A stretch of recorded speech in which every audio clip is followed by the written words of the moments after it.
Bismillahirrahmanirrahim. Assalamualaikum warahmatullahi wabarakatuh. Alhamdulillahirabbil alamin. Wassalatu wassalamu ala asyrafil mursalin wa ala alihi wa sahbihi ajma'in. Qala rabbi shrah li sadri wa yassir li amri wa hlul 'uqdatam min lisani yafqahu qawli. Saddid lisani wa hadi qalbi bi haqqi sayyidina Muhammadin sallallahu alaihi wasallam. Wa ba'da fa inna asdaqal hadits kitabullah wa khairal hadi hadi Muhammadin sallallahu alaihi wasallam. Syarrul umuri muhdatsatuha wa kullu muhdatsatin bid'ah. Allahumma 'allimna ma jahilna, ya Allah ya Tuhan kami, ajarkan pada kami apa yang kami jahil. Wadana ma nasina, ingatkan balik kepada kami apa yang telah kami lupa. Allahumma faqihna fid din, ya Allah ya Tuhan kami, fahamkan kami agama. Wa 'allimna ta'wil, ajarkan kepada kami Al-Quran. Allahumma rzuqna ilman nafi'a, ya Allah ya Tuhan kami, rezekikan pada kami ilmu yang memberi manfaat. Wa amalan salihan mutaqabbala, dan amalan yang saleh dan amalan tersebut diterima. Wa rizqan halalan thayyiban, dan rezeki yang halal dan rezeki tersebut baik. Wa qala Allah ta'ala fi muhkami tanzilih. A'udzu billahi minasyaitonir rajim. Bismillahirrahmanirrahim. Innallaha ya'murukum an tu'addul amanati ila ahliha. Wa idza hakamtum bainan nasi an tahkumu bil adli. Sadaqallahu adzim. Sesungguhnya Allah Subhanahu wa taala menyuruh kamu berikan amanah kepada ahli dia. Dan apabila kamu berhukum, maka hendaklah kamu berhukum secara adil. Sadaqallahu adzim. Benarlah firman Allah Subhanahu wa taala dalam Al-Quran surah An-Nisa ayat 58. Mengurusi ketua amanah. Dia guna ketua pengurusi amanah Perak, Tuan Haji Asmuni, lepas tu bekas Esko Kerajaan Negeri Perak, Tuan Haji Zainuddin.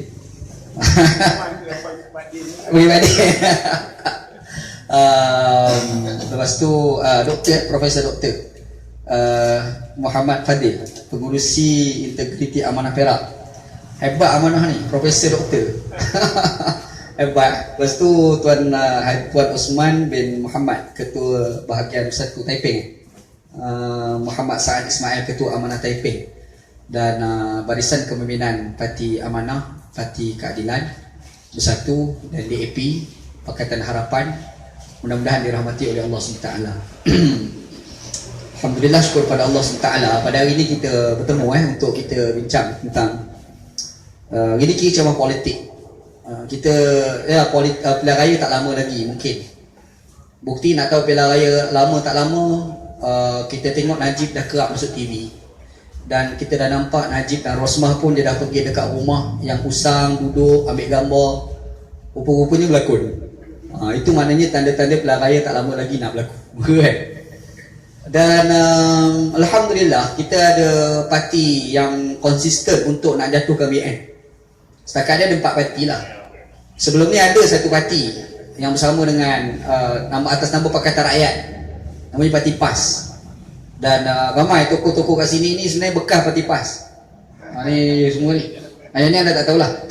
Doktor Profesor anda tak tahu. Yang ni bukan. Ini confirm PAS. Yang ni confirm PAS. Anda apa confirm PAS? Anda PAS dulu. Saya PAS. Saya AJK Dewan Ulama Negeri Selangor masa tu. AJK Dewan Ulama masa tu. Sekarang dah kafir lah kot. Dikafirkan oleh mereka. Tapi yalah, walaupun dulu orang, kita kena terima hakikat. Ada orang ni tidur sebantal, tapi kadang-kadang mimpinya tak sama. Tidur sebantal, mimpi berbeza. Itu berlaku. Masa PAS dulu bergabung dengan Parti Keadilan dan juga parti DAP pada masa tu, nampaknya macam nak jatuhkan BN. Kita tidur sebantal, rupa-rupanya ada mimpi yang berbeza di situ.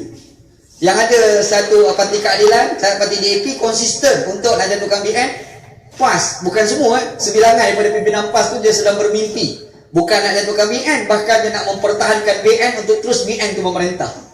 Ada Dan rupa-rupanya kalaulah PAS lalu menggunakan ayat untuk membersihkan, proses pembersihan, sebenarnya tak menang daripada baru-baru ni pun adalah satu proses pembersihan. Maka lahirlah satu parti namanya Parti Amanah. Alhamdulillah, Parti Amanah menampilkan konsisten untuk nak menjatuhkan BN. Dan memang kita letak hasrat besar untuk menjatuhkan BN, sebab negara ni sejak daripada mereka sampai sekarang tu, yang tu lah main tahu. Daripada UMNO tukar pada Perikatan, lepas tu pada BN, gabungan MIC-MCA. Dan pemerintah, dan apa yang kita dapat lihat hari ini, rakyat bukan jadi baik, selama semakin lama semakin buruk. Itu realiti yang berlaku. Disebabkan itu kita konsisten untuk nak menjatuhkan BN. Maka kita bergabung atas, sekarang ni atas nama 4 parti atas nama Pakatan Harapan, Parti Keadilan Rakyat, yang saya kata bagi PKR, ada Parti Amanah Negara PAN, yang orang bagi PAN, dia doa itu Jahanam PAN, PAN Islamic Party, Muslim Malaysian Islamic Party, PAN Malaysian Islamic Party, Parti PAN itu lah.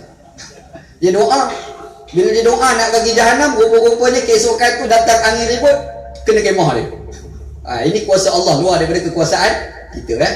Itu kita bukan perancangan kita, itu perancangan daripada Allah Subhanahu wa taala. Wa makaru wa makarallah wallahu khairul makirin. Mereka merancang, Allah Taala pun merancang, dan Allah Taala adalah sebaik-baik yang merancang. Jadi ada Parti Amanah, lepas tu ada bersatu, alhamdulillah.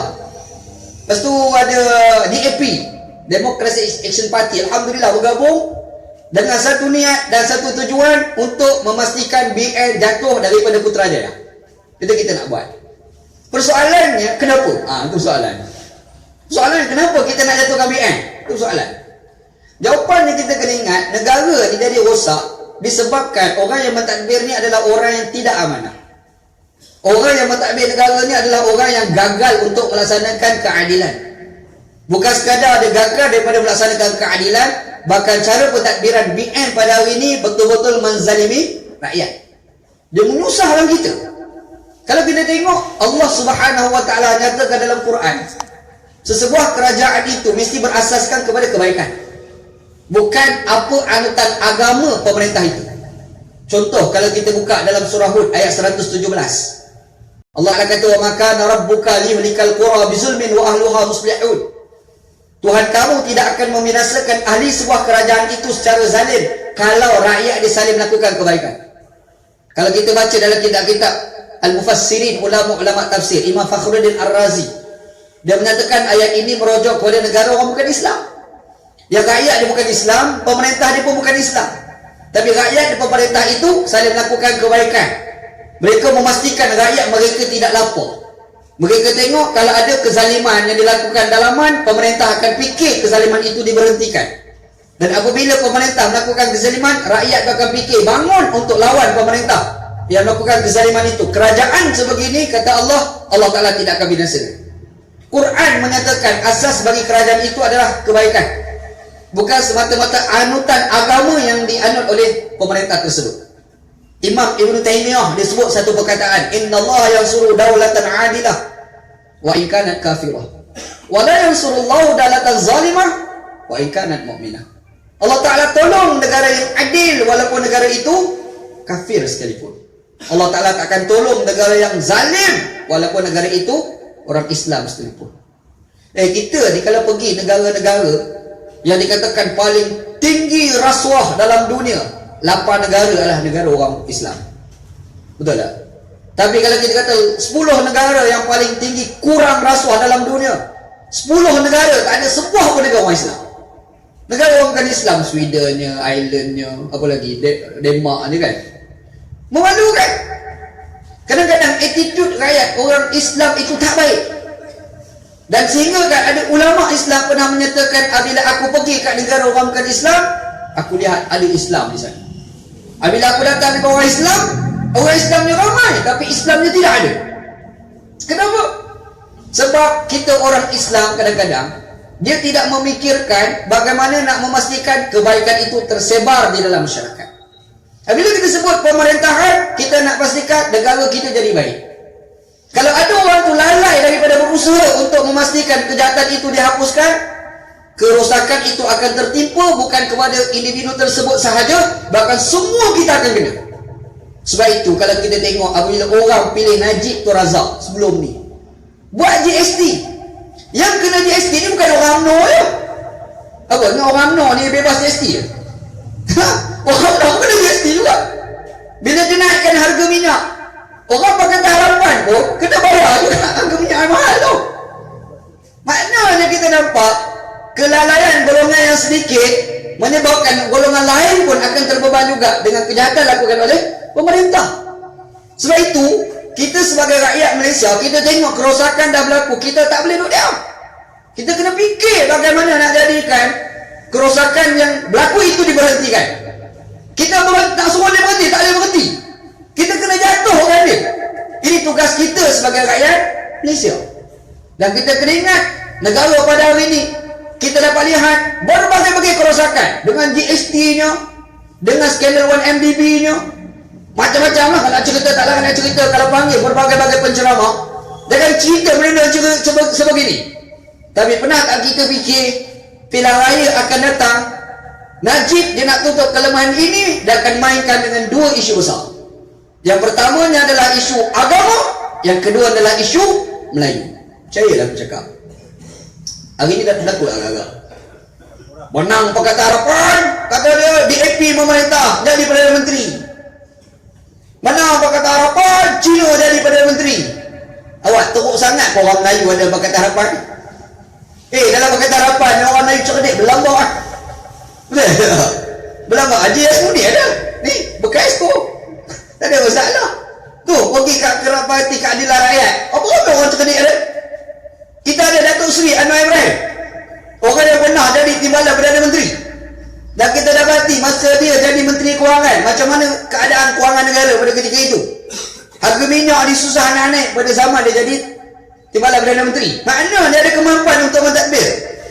Kita ada anak muda yang boleh mentadbir, nama Rafizi Ramli. Apa masalah? Rafizi Ramli hari-hari serang PN, hari-hari melakukan pendedahan terhadap kerosakan dilakukan oleh PN. Kita ada siapa dia? Banyak tokoh, taklah nak bilang dalam Parti Amanat pun ramai. Orang ada kemampuan. Haji kata aku tu dia lah. Masuk ada. Kalau lah Najib yang tak guna tu pun boleh jadi Perdana Menteri, takkan kot orang daripada Parti Pakatan Harapan tak boleh jadi Perdana Menteri. Dia kalangan orang Melayu. Tapi kenapa dimainkan DAP? Sebab mereka bakal mainkan isu Melayu. Percayalah dia cakap. Percayalah saya cakap. Isu Melayu bakal dimainkan untuk menutup kelemahan mereka. Bukan sekadar isu Melayu, bakal selepas ini isu Islam pun akan dimainkan. Hari ini ni isu Islam ni dah kita ada sangat-sangat dia serah pada PAS. Faham keluar isu RUU 355 contoh. 2 tahun pakai tu tajuk RUU 355. Cukup boring. Tak ke mana pun. Orang ada bincang sampai ada kafe pun kafe kan. Betul kan? Sampai ada orang nak tanam kat jiran. Itu aku tak faham tu. Yang dia nak tanam tu siapa dia? Presiden Parti Keadilan, Datuk Seri Wan Azizah. Ingat Datuk Seri bukan Datuk Seri. Ada orang baca Datuk Seri. Oh jangan. Datuk Seri Wan Azizah, Wan Ismail. Kawan, orang baik tau kawan. Bila keluar cerita ustaz ni masalah ni nak tanam kat jiran tu Ustaz pakai serban, pakai jubah, pergi ceramah. Bomba-bomba ceramah, ni ada RUU 355, kalau kawan tak sokong, kawan tak undi, kami nak tanam kawan dekat jiran. Sedap ustaz goreng pakai serban. Dia nak tanam orang Islam dekat kubur orang bukan Islam. Ni cerita ni. Saya ni dengan kawan yang tak rapat. Kita selalu pergi kat Bukit Segambut, kadang-kadang mesyuarat kat rumah dia. Dan kadang-kadang kita pergi rumah dia, kita cakap kawan lapar, dia kata main-main makan nasi kat dapur. Baik dengan kawan. Satu hari ni bila keluar cerita ni, sembang kawan. Dia kawan, ada ustaz seorang ceramah kat Penang. Dia nak tanam kawan jerat. Kawan kata apa ustaz? Tak ada cerita lah ustaz. Allah Ta'ala hantar orang macam ni sebab Allah Ta'ala nak bagi iman kita naik. Allah jam aku. Dia cakap macam tu aku, Allah baik kawan. Kalau kita orang pergi cakap macam tu nak tanam Ustaz Wanji dekat jiran, agak-agak Ustaz Wanji kata apa? Tak guna ni Ustaz. Kita tabur macam-macam lah. Tapi nak cerita kawan yang begitu baik, orang boleh kata nak tanam dekat jiran. Yang cakap ni, kalau hak perak tepi jalan tu okey lagi tau. Yang cakap ni pakai serban. Serban. Tu tak boleh lagi. Siap mengaku kita ni pewaris Nabi. Sekarang ni orang mengaku pewaris Nabi ni senang-senang. Pewaris Nabi. Dia sebut pewaris Nabi tu macam confirm syurga dah. Betul tak? Cara bercakap tu. Agama bukan macam tu tau. Islam ni datang memberi kebaikan kepada manusia. Ingat situ. Tadi anda baca satu ayat Quran. Saya baca satu ayat Quran tadi. Surah An-Nisa ayat 58. Apa kata Allah? Innallaha ya'murukum an tu'addul amanati ila ahliha wa idza hakamtum bainan nasi an tahkumu bil adli. Allah Subhanahu wa taala kata, sesungguhnya Allah Taala memberikan amanah itu kepada ahlinya. Allah Taala suruh kita berikan amanah kepada orang yang berkelayakan. Dan bila kamu berhukum, berhukumlah secara adil. Quran. Kita baca dalam kitab tafsir. Allah Taala sebut apa kitab tafsir bahas. Ayat ni asal turun dia berkait dengan kisah Nabi ni sampai dekat Mekah. Dalam sejarah Fathu Mekah, pembukaan kota Mekah. Sampai dekat kota Mekah tu, Nabi ni dia pergi jumpa dengan seorang lelaki namanya Osman bin Talha. Osman bin Talha ni orang Islam. Dia orang Islam Dia minta kunci Kaabah. Aku nak masuk dalam Kaabah, nak sembahyang 2 rakaat. Osman ni dia bukan Islam, tapi dia amanah, dia cukup baik. Bila dia cukup baik, dia kata aku tak nak bagi kunci sebab dia ni hanya kenal nama Nabi Muhammad, Tuan Nabi Muhammad dia tak kenal. Ada orang macam tu Dia kenal nama Tuan dia tak kenal. Umar. Saya banyak kali kena. Ada seorang ustaz pergi ceramah kat Sungai Buloh. Satu masjid Bandar Baru Sungai Buloh. Tepi masjid tu dia ada satu shop aircon safe. Pergi beli barang. Ada satu malam saya tak ada kuliah malam tu. Pergi shopping dengan orang isteri. Pergi shopping. Lepas tu bunyi azan Isyak. Kita pun turun pergi dekat masjid nak sembahyang jemaah. Rupa-rupanya lepas sembahyang Isyak tu, ustaz yang kuliah tu sambung kuliah. Ada kuliah. Ustaz tu ustaz PAS. Dah. Saya duduk kat belakang. Masa tu sebab pergi shopping, takkan pakai jubah pun. Pakai t-shirt, pakai seluar. Seluar pula 3 suku. Tu kan. Masuk atas masjid, duduk dengar. Tiba-tiba ustaz tu tak pasal-pasal pergi kutuk Ustaz Wanji. Terkejut bewok aku. Aku ada dalam tu. Ana ada dalam tu. Ada dekat belakang tu. Ustaz Wanji mana ada kutuk ni? Duduk rasa dalam Malaysia ni Ustaz Wanji aku seorang. Tu kan. Tak Wanji ni tak guna. Saya kenal dia ni. Oh, sesak lah, liberal lah. Apa dia bubur aku. Sedap dia bubur. Kita ni kata ustaz ni biar betul. Ada kat belakang. Jadi masjid tu, saya duduk kat situ, kawasan tu. Orang jemaah situ kenal lah saya. Lepas tu Pak Imam tu pula bekas cikgu saya. Dia dulu cikgu sekolah menengah tu. Tu cikgu saya, sekarang dah pensi jadi Pak Imam lah. Jadi cikgu ni, dia imam ni tengok kat belakang. Dia perasan kita kat belakang. Ustaz ni dengan ikhlas tanpa rasa bersalah untuk berasa-rasa. Brom-bram kutuk. Sedap dia kutuk itu. Kita dia kata biar betul ustaz. Habis kuliah, Pak Imam main jumpa bisik dia, ustaz jangan balik lagi, ada makan kita makan dulu. Boleh, no problem. Habis sembahyang Isyak, makan. Duduk sebelah ustaz tadi. Saya ni duduk sebelah ustaz tu. Ni cikgu ni yang imam duduk kat depan tanya, Ustaz dah cerita Ustaz Wanji ni perangai macam mana? Dia pun kata, oh Ustaz Wanji ni anak kenal. Oh ngaji kat Mesir tu. Oh sedap, goreng aku tepi. Goreng aku kat tepi. Tak Wanji memang dia kutuk kita pun. Ya betul Ustaz ni sakan sangat. Bukan sikit punya sakan ni, terlalu sakan. Lebih pada sakan sebelah. Memang sakan. Bomba kutuk ni, habis kutuk nak balik tu kita pergi cakap Ustaz kenal Ustaz Wanji ni. Ni cerita tanya ni Ustaz Wanji ni pergi tanya dekat ustaz tu, ustaz kenal ke Ustaz Wanji tu? Oh nak kenal, ngaji Mesir sini. Terkorak dia aku ni.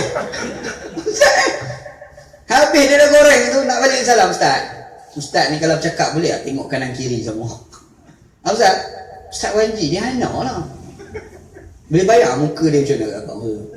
Muka buah sakan tau. Muka jirat Cina tadi.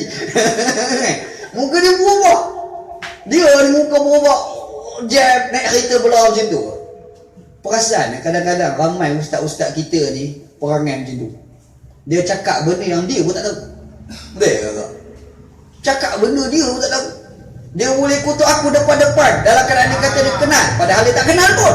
Betul kan? Dia bercakap macam-macam. Sebab tu kalau kita tengok hari ni yang duk cerita pasal RUJ 355, dia pun tak faham, tak tahu. Tu yang cerita berlaku dalam parlimen, dia pun tak tahu. Tak tahu. Hari itu saya pun ada kat parlimen. Saya pergi kat parlimen, Pak Bin Nurul Izzah telefon, dia kata datang.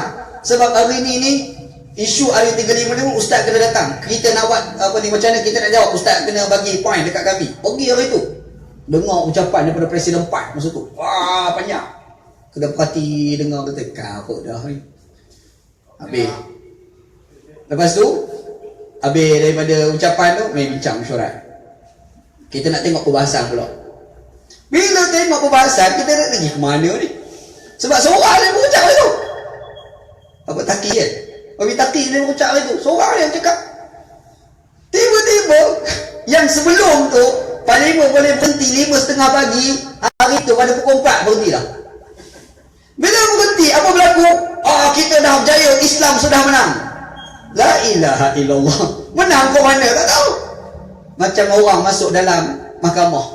Ni macam lawyer tahu, masuk mahkamah. Ada satu kes contoh. Dia baca kes, lepas tu minta perbahasan. Lawyer dia tu baru bahas. Sebenarnya begini-begini. Hakim ni belum keputusan. Okey, kita bersambung dalam perbincangan di masa akan datang. Hakim kata, dia baru keluar, kita sudah menang. Menang apa? Hakim tak keputusan lagi. Betul tak? Yang ni yang berlaku ni, yang berlaku. Yang pelik ustaz dia goreng Islam menang. Dia pun tak tahu yang dikatakan berbahasa dalam parlimen tu macam mana. Apa tak tahu, cakap berlambak berlaku. Akhir sekali apa yang berlaku? Kita kena ingat semua agenda yang dibincangkan ini untuk menaikkan isu Islam. Apabila isu Islam dinaikkan, makanya kejahatan Najib akan ditenggelamkan. Ingat situ. Saya belajar Pakistan 4 tahun duduk kat Pakistan. Sampai malas duduk kat Pakistan. Pakistan ni, saya ingat satu tahun masa saya belajar, sehari saya pergi kelas macam biasa. Keluar kelas tu, nak pergi keluar dari rumah saya pergi kelas tu, hari tu ada satu surat khabar. Apa dia tulis? Nawaz Sharif ke rashwa hai. Nawaz ni dia tak cakap Arab, dia tak cakap orang putih, dia cakap bahasa Hindustan. Nawaz Sharif ki rashwa hai. Rasuah yang melibatkan Nawaz Sharif. Satu surat khabar. Semua cerita pasal rasuah Nawaz Sharif. Harta-harta di dalam negara, harta-harta di luar negara. Habis tarai dalam tu, dengan alamat dia kat mana. Habis ni. Saya beli satu khabar, baca tengok. Dahsyat. Pendedahan. Kalau hari ni kita tengok pendedahan Rafizi Ramli, pun BN dah takut. Bayangkan pendedahan surat khabar kat Pakistan. Detail cerita. Kita pun pergi kelas macam biasa, tak ada apa. Hari kedua pergi kelas, time sikit. Sebab apa? Keluar tengok banyak polis. Lepas tu truck dah banyak. Askar pun dah ramai keluar. FRU cara Pakistan pun ramai. Kita pun tak faham, ni pahal pula. Kita naik bas. Sampai dekat kuliah, kawan-kawan Pakistan kata, hari ni ada cerita tak bagus. Pagi tak ada semayang subuh, ada satu masjid Syiah, 7 orang Syiah semayang subuh. Datang orang tak kenal, beram tembak, 7 mati. Mati habis 7. Kes tu bila orang Syiah kena bunuh, orang Syiah kata ini semua kerja orang Sunni. Orang Sunni Syiah bergaduh sampai membunuh. Bergaduh sampai 2 bulan bergaduh. Cerita bunuh. Ada ulama Syiah kena bunuh, ada ulama Sunni kena bunuh. Bergaduh punya lama sampai tenggelam cerita rasuah Nawaz Sharif. Duduk 2 tahun kemudian datang Pervez Musharraf. Dia pergi guling Nawaz Sharif. Jatuh Nawaz Sharif. Pervez Musharraf buat siasatan. Siapa yang pergi bunuh tu? Rupa-rupa yang bunuh tu bukan orang Sunni. Yang pergi bunuh tu orang Nawaz Sharif. Nampak tak permainan politik? Nawaz Sharif ni, isu rasuah dia bila dibincangkan oleh rakyat, dia nak bagi isu rasuah dia ditenggelamkan, dia keluarkan isu mazhab, isu Islam, Sunni dan Syiah. Betul tak? Dia mainkan isu tu, tenggelamkan kejahatan dia. Pernah tak kita fikir, 2 tahun kita bincang berkenaan dengan RU 355 yang dikatakan sebagai isu Islam, tiap-tiap minggu harga minyak naik. Betul tak? Tiap-tiap minggu harga minyak naik.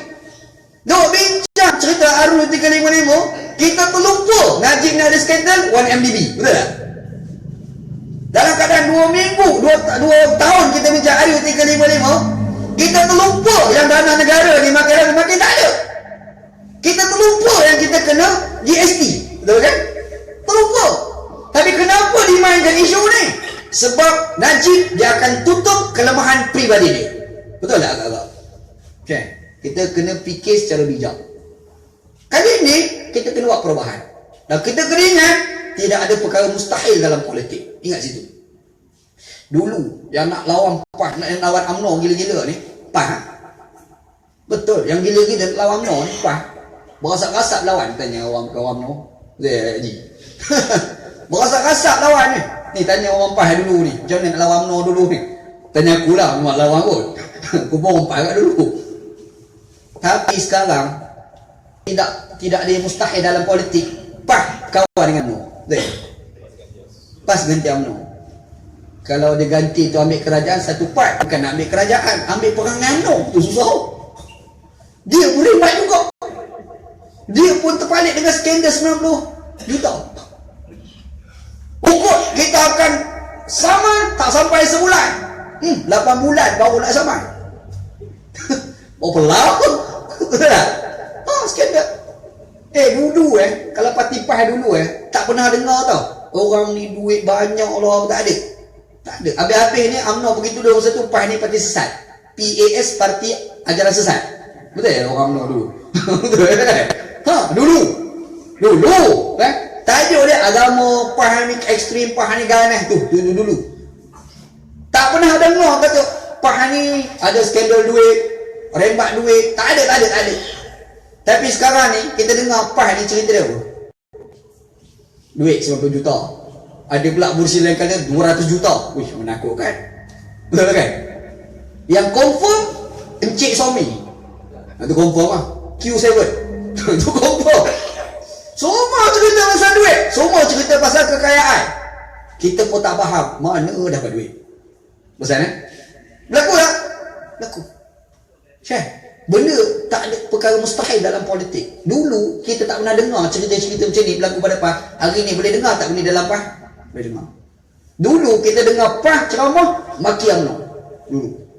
Dulu PAS ceramah nak jatuhkan UMNO. Muktamar PAS bincang macam mana kita nak ambil pemerintahan daripada UMNO. Muktamar PAS pada kali ini dibincang apa? Pan Jahanam. Kan? Muktamar kali ini kita tak dengar buku tak UMNO. Betul tak? Muktamar kali ini kita tak dengar pun perancangan nak jatuhkan UMNO. Tak dengar. Yang adanya dia fikir macam mana nak lawan BAP. Itu dia dengar. Macam mana nak lawan Amanah. Yang lagi canggih dia pergi lawan Parti Keadilan kali ini.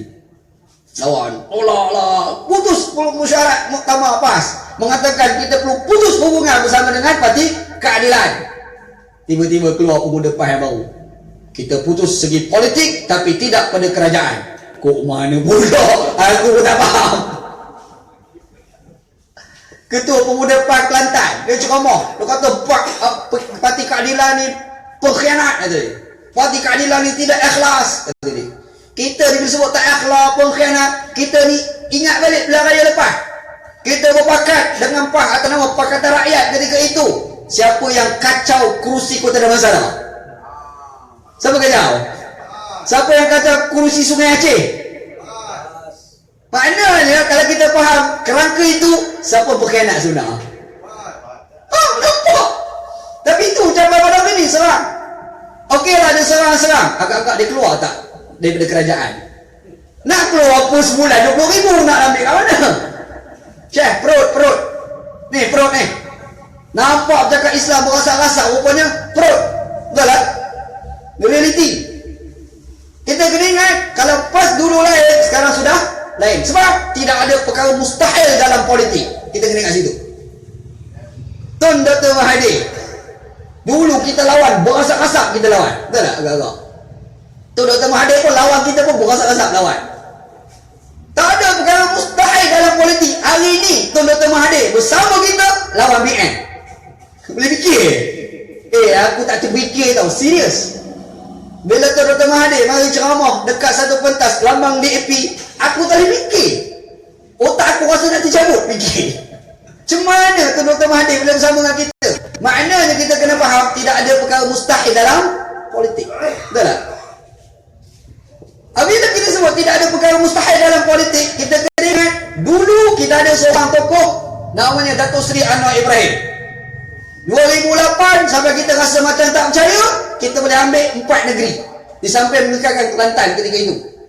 Kedah kita ambil, Mana lagi kita ambil? Kita ambil kerajaan Perak. Kita ambil. Alhamdulillah. Ni tu berasa jadi skor. Betul Haji?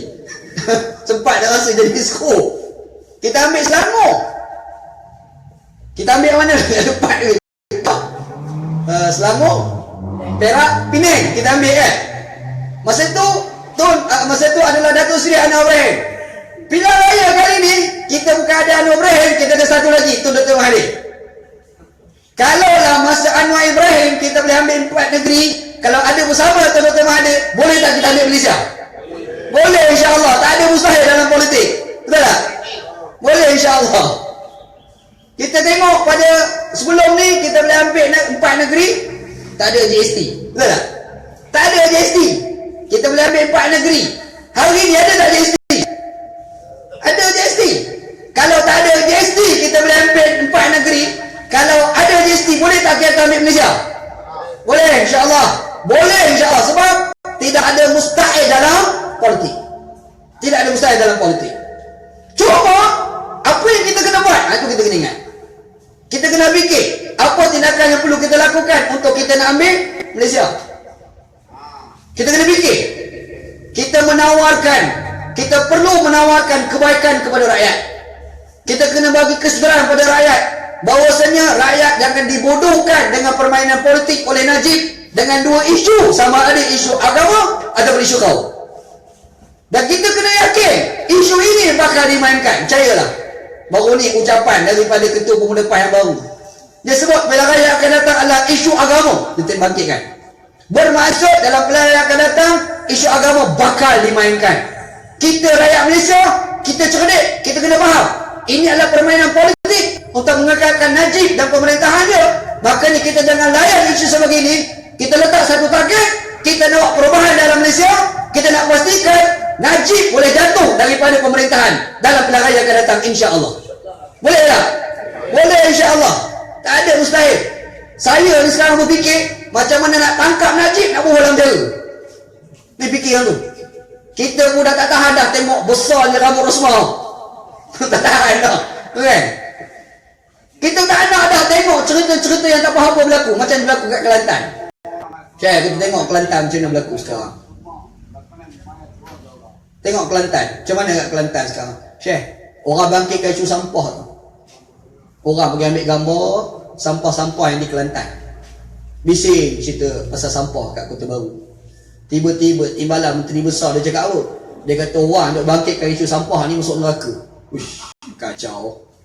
Kacau banyak. Kok mana aku tak faham. Sepatutnya apabila orang tegur kita yang kita dalam pentadbiran yang ada kelemahan, kita kena mengaku. Betul tak? Bukan sekadar mengaku, buatlah perubahan. Tu apa? Kalau tak nak mengaku pun tak apalah. Dia cakap tu betul. Kita hantarlah orang pergi kutip sampah. Tak, dia pergi bersyarah, dia pergi kata, oh masuk neraka ni. La ilaha illallah. Islam ajar an-nazafatu minal iman. Kebersihan itu sebahagian daripada keimanan. Islam ajar. Kita bangkitkan soal sampah. Kalau kau betul-betul beriman, kau buatlah sampah tu. Sebab an-nazafatu minal iman. Boleh? Ini tak. Memang Allah kita masuk neraka. Kalau saya fikir, kalau jadi Menteri Besar Kelantan, apa saya buat? Kelantan, nama negeri Islam, katanya lah. Bandaraya Islam, bagus-bagus, katanya lah. Tapi, kita pergi ke masjid-masjid dekat Kelantan tu, kita masuk jamban, ke mana? Nak buang air tu, masuk jamban tu tak jadi nak buang air. Sebab masuk balik. Masalah kan? Kat sana. Kalau saya jadi Menteri Besar Kelantan, antara benda saya fikir, saya nak buat pertandingan jamban bersih di peringkat DUN. Semua DUN di Kelantan.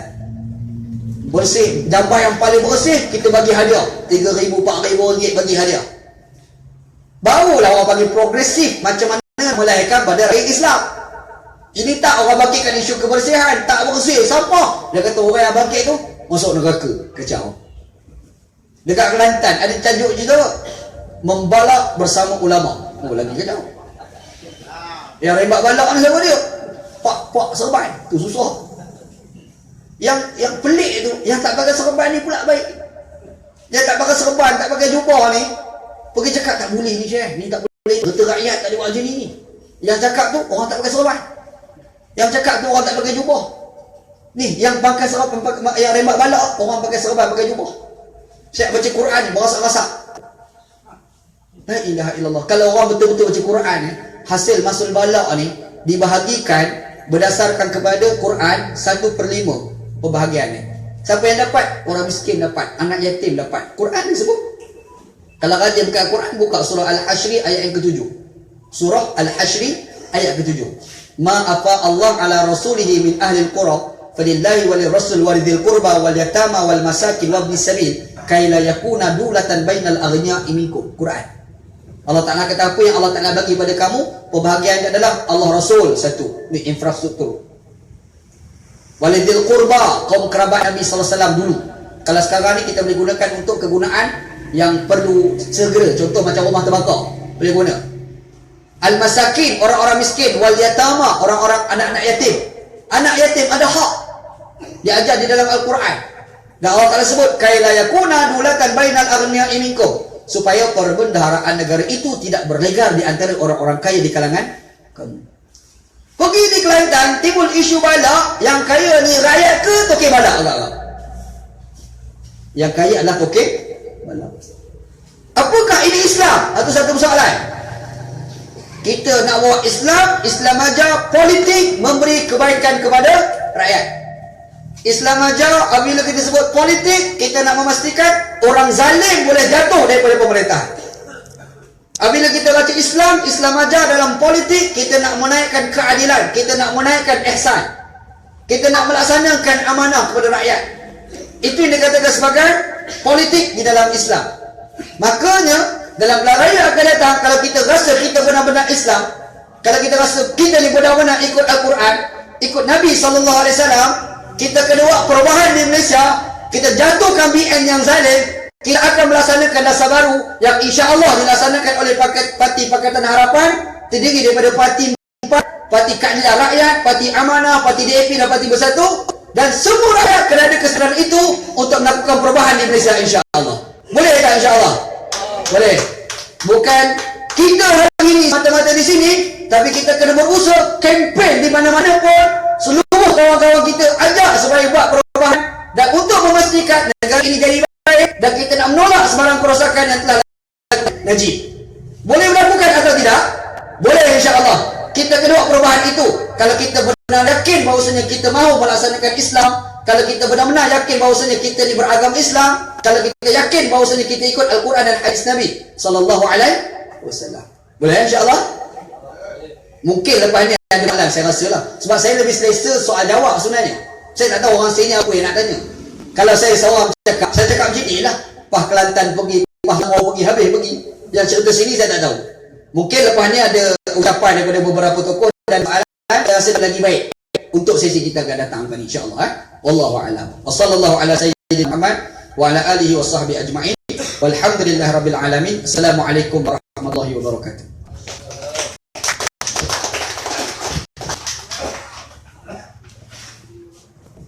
Itu dia tuan-tuan, Ustaz Wanji yang kita dulu dengar-dengar. Ini baru kita dengar. Kena lah. Tapi tak apa nak nampak pasal dia dulu. Kalau dalam program amanah, program dulu-dulu ni, nak cari Ustaz Wanji, jenuh selak orang. Alhamdulillah tuan-tuan dan puan-puan, hari ini bersama juga kita ada siaran langsung sebenarnya ni dalam Facebook. Sehingga waktu ini kita dah mencapai yang sedang mengikuti ceramah kita ni 10,200 orang lebih yang mengikuti program kita pada malam ni. Jadi alhamdulillah pada hari ini bersama dengan kita juga Pengerusi Amanah Negeri Perak, kita bagi sedikit masa sekitar setengah jam sebelum kita buka sesi soal jawab lagi. Saya jemput Tuan Haji Asmuni, Pengerusi Amanah Negeri Perak. Silakan.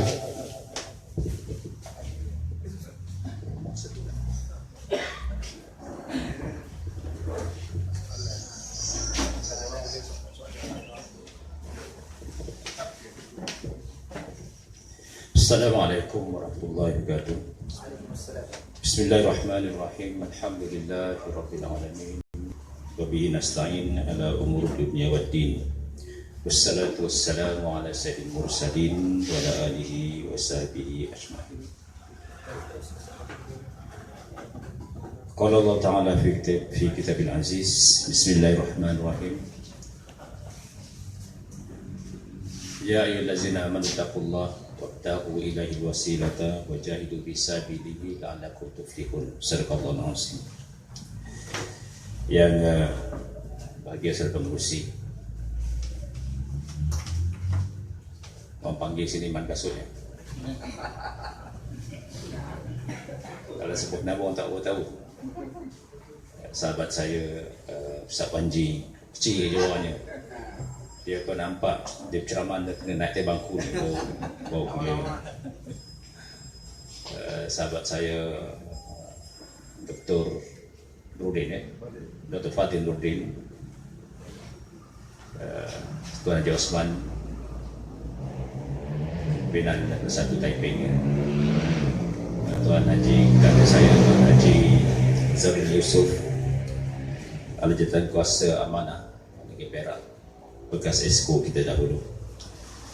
Tuan-tuan dan puan-puan, para hadirin yang dirahmati Allah sekalian. Saya selalunya kalau saya berceramah saya pakai laptop, pakai skrin. Jadi saya kurang cakap untuk tengok sendiri. Tapi malam ni penganjur tak bagi saya banyak cakap macam ini. So tak ada. Saya bawa laptop tapi skrin tak ada. Dia dia efek sikit tempo. Sebab saya dah biasa cara macam tu. Dan saya nampak contoh dari pesan lah, tuan-tuan boleh lihat sejak sikit pun tengok sendiri ya. Bila saya katakan Ustaz Wanji tadi mengatakan UMNO ni bahan dia tu ialah Melayu, yang pas pula modalnya Islam.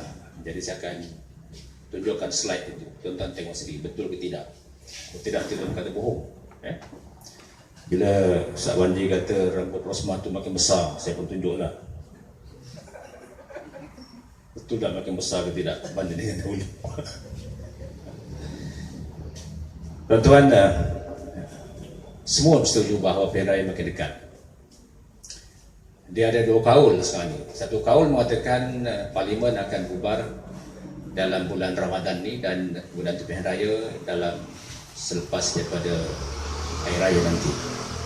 Alasan yang diberikan kerana kalau dalam Ramadan nanti kami-kami ni lah daripada Pakatan Harapan ni tak ada ruangan nak berkempen. Ialah malam orang nak tarawih, petang orang nak masak, di pasar malam orang nak cepat beli kuih ya.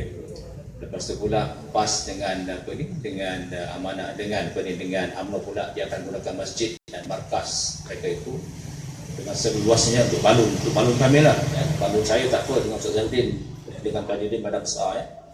Tapi kesian kalau Ustaz Wanji kena balun pula dah halu orangnya ya. Dan ada pula satu kaul mengatakan bahawa dia akan dibubarkan selepas bulan September. Nak tunggu dulu sambutan Hari Malaysia, Hari Merdeka dan juga Sokansi. Jadi apa sekalipun kalau kita melihat kepada persediaan yang dibuat oleh PSPR pada masa ini yang sedang memberikan taklimat ya, kepada petugas-petugas pilihan raya akan datang ni, kelihatannya sekarang ni seolah-olah pilihan raya itu bila-bila masa boleh dibuat ataupun parlimen boleh dibubarkan pada bila-bila masa. Jadi bagi kita di sini telah banyak kita katakan bahawa kerajaan yang ada ini perlu ditukar. Kerosakan yang dibawa olehnya terlalu nyata ya. Dan dia itu makin teruk dari semasa ke semasa. Kalau kita melihat dahulu, ya isu yang sama juga kita dudukkan dahulu. Ketika Dr. Mahathir jadi Perdana Menteri, kita katakan UMNO teruk. Adalah Badawi sebagai Perdana Menteri, kita kata dia ni asyik tidur je. Kita ingatkan keadaannya tidaklah akan menjadi semakin tenang, tetapi rupa-rupanya apabila Najib menjadi Perdana Menteri, negara kita ni dapat satu gelaran baru yang dipanggil sebagai negara ataupun negara kleptokrat, yang dikatakan oleh Dr. Mahathir sebagai kerajaan yang diketuai oleh seorang pencuri. Dan bila yang dicuri itu, kalau dicurinya projek-projek kerajaan tu boleh tahan jugalah. Misalnya diambil projek buat jambatan daripada kroni itu, tak apalah, kita boleh terima juga benda tu. Tapi yang berlaku sekarang ni ialah yang dicuri ialah duit rakyat. Yang ini semua tuan tahu. Jadi tak ada pilihan kepada kita sekarang ni. Najib dalam pera yang lalu, pera yang ke-13 yang lalu pernah rayu kepada rakyat Malaysia supaya diberikan peluang sekali lagi. Dia mengaku akan kesilapan dan kelemahan yang UMNO lakukan dalam pilihan raya sebelum itu. Dan minta supaya diberikan peluang sekali lagi. Bagi peluang kepada kami, UMNO Barisan Nasional, untuk menebus kesalahan kami. Satu kenyataan yang gentleman. Tetapi rupa-rupanya apabila peluang diberikan kepada beliau untuk mentadbir, segala janji-janji yang telah dinyatakan dahulu yang mengatakan bahawa tol tidak naik, harga barang akan stabil, harga kereta akan turun, rupa-rupanya bukan itu saja tidak ditunaikan, dan lebih teruk daripada itu, wang negara habis dicuri oleh beliau dan dibagi-bagikan bersama dengan kerabat-kerabatnya, anak tirinya dan juga sahabat beliau yang dikenal sebagai Jolo. Cuma tuan-tuan, dalam keadaan negara kita berhadapan dengan suasana seperti ini, kita katakan rakyat dizalim oleh kerajaan, dan kami daripada Gabungan Parti Pembangkang Pakatan Harapan bertekad untuk menjatuhkan kerajaan yang ada. Seperti mana kata Ustaz Wanji, tiba-tiba ada satu puak pula yang dahulunya beria nak menjatuhkan kerajaan UMNO Barisan Nasional, yang dahulunya apa saja yang dilakukan oleh UMNO Barisan Nasional tak betul. Malah kalau ada pasangan menikah yang dinikahkan oleh Tok Kadi daripada UMNO yang juru nikahnya, orang UMNO dia kata nikahnya tidak sah, kena nikah balik pasangan tu. Kalau imamnya pula, imamnya daripada imam solat di masjid misalnya, yang kalau dahulu imam tu orang UMNO misalnya, tak boleh ikut, tak boleh berjemaah, solat jemaah di belakang dia. Itu kaul dahulu daripada parti tersebut. Mudah sangat kata parti saya lama dululah, parti PAS. Tak sah solatnya. Itu yang timbul solat dua imam tu. Tiba-tiba sekarang semua dah boleh. Ini yang kita pelik. Kalau tuan-tuan, kalau saya ada peluang untuk tunjukkan dalam slide saya itu, baru-baru ini dalam muktamar mereka di Kedah, ketua dan ulamanya mengatakan bahawa GST itu haram. GST itu haram, dia kata. Dan ini disokong oleh, pendapat ini disokong juga oleh bekas Mufti Pulau Pinang yang mengatakan GST itu haram. Baik, kalau dah tahu GST itu haram, mengapa pula datang kenyataan daripada kepimpinan utama mereka itu mengatakan kalau tak nak pilih PAS, nanti pilih UMNO dan pilihan raya? Tak ke pelik? Hari ini dia mengatakan GST itu haram. Kalau GST itu haram, maknanya kerajaan yang ada ini tidak boleh dipertahankan. Sebab kerajaan yang ada ini adalah kerajaan yang melaksanakan GST. Kesemuanya kena cukai. Yang miskin, yang kaya tak boleh kena cukai. Apa yang tak kena cukai sekarang ni? Sampai kalau kita ada kes di mahkamah, nak selesaikan kes di mahkamah pun kena cukai. Kalau tidak, tak boleh masuk ke mahkamah. Nak bercerai suami isteri pergi ke mahkamah, kena bayar cukai. Kalau tak bayar cukai, tak boleh bercerai. Kalau tak bayar cukai, nanti ditangkap, kena masuk penjara. Ini keadaannya tuan-tuan. Semua kena. Apa yang tak kena sekarang ni? Yalah, UMNO mengatakan GST itu untuk orang kaya je. Mana mau macam tu? Mungkinlah dia tidak terlibat sebab dia tu orang kampung, tapi anak dia Kuala Lumpur sana, anak dia beli kereta. Jangan lihat kepada kita yang duduk di kampung yang hanya pakai kapcai. Okeylah, kita bayar kapcai dah beli lama dah. Mungkin kapcai tu kita pakai 10 tahun dahulu, tak kena GST. Anak kita yang membesar ni, yang baru keluar universiti nak beli kereta, anak kita yang nak beli rumah, anak kita yang nak beli perabot, anak kita yang macam-macam nak belinya, dan itu semuanya kena GST. So jangan hanya mengatakan bahawa GST ini hanya dikenakan kepada orang kaya. Bila kita katakan bahawa tol itu dinaikkan dari semasa ke semasa, puak-puak UMNO ni mengatakan bahawa peduli aku kalau tol naik, aku tak ikut tol.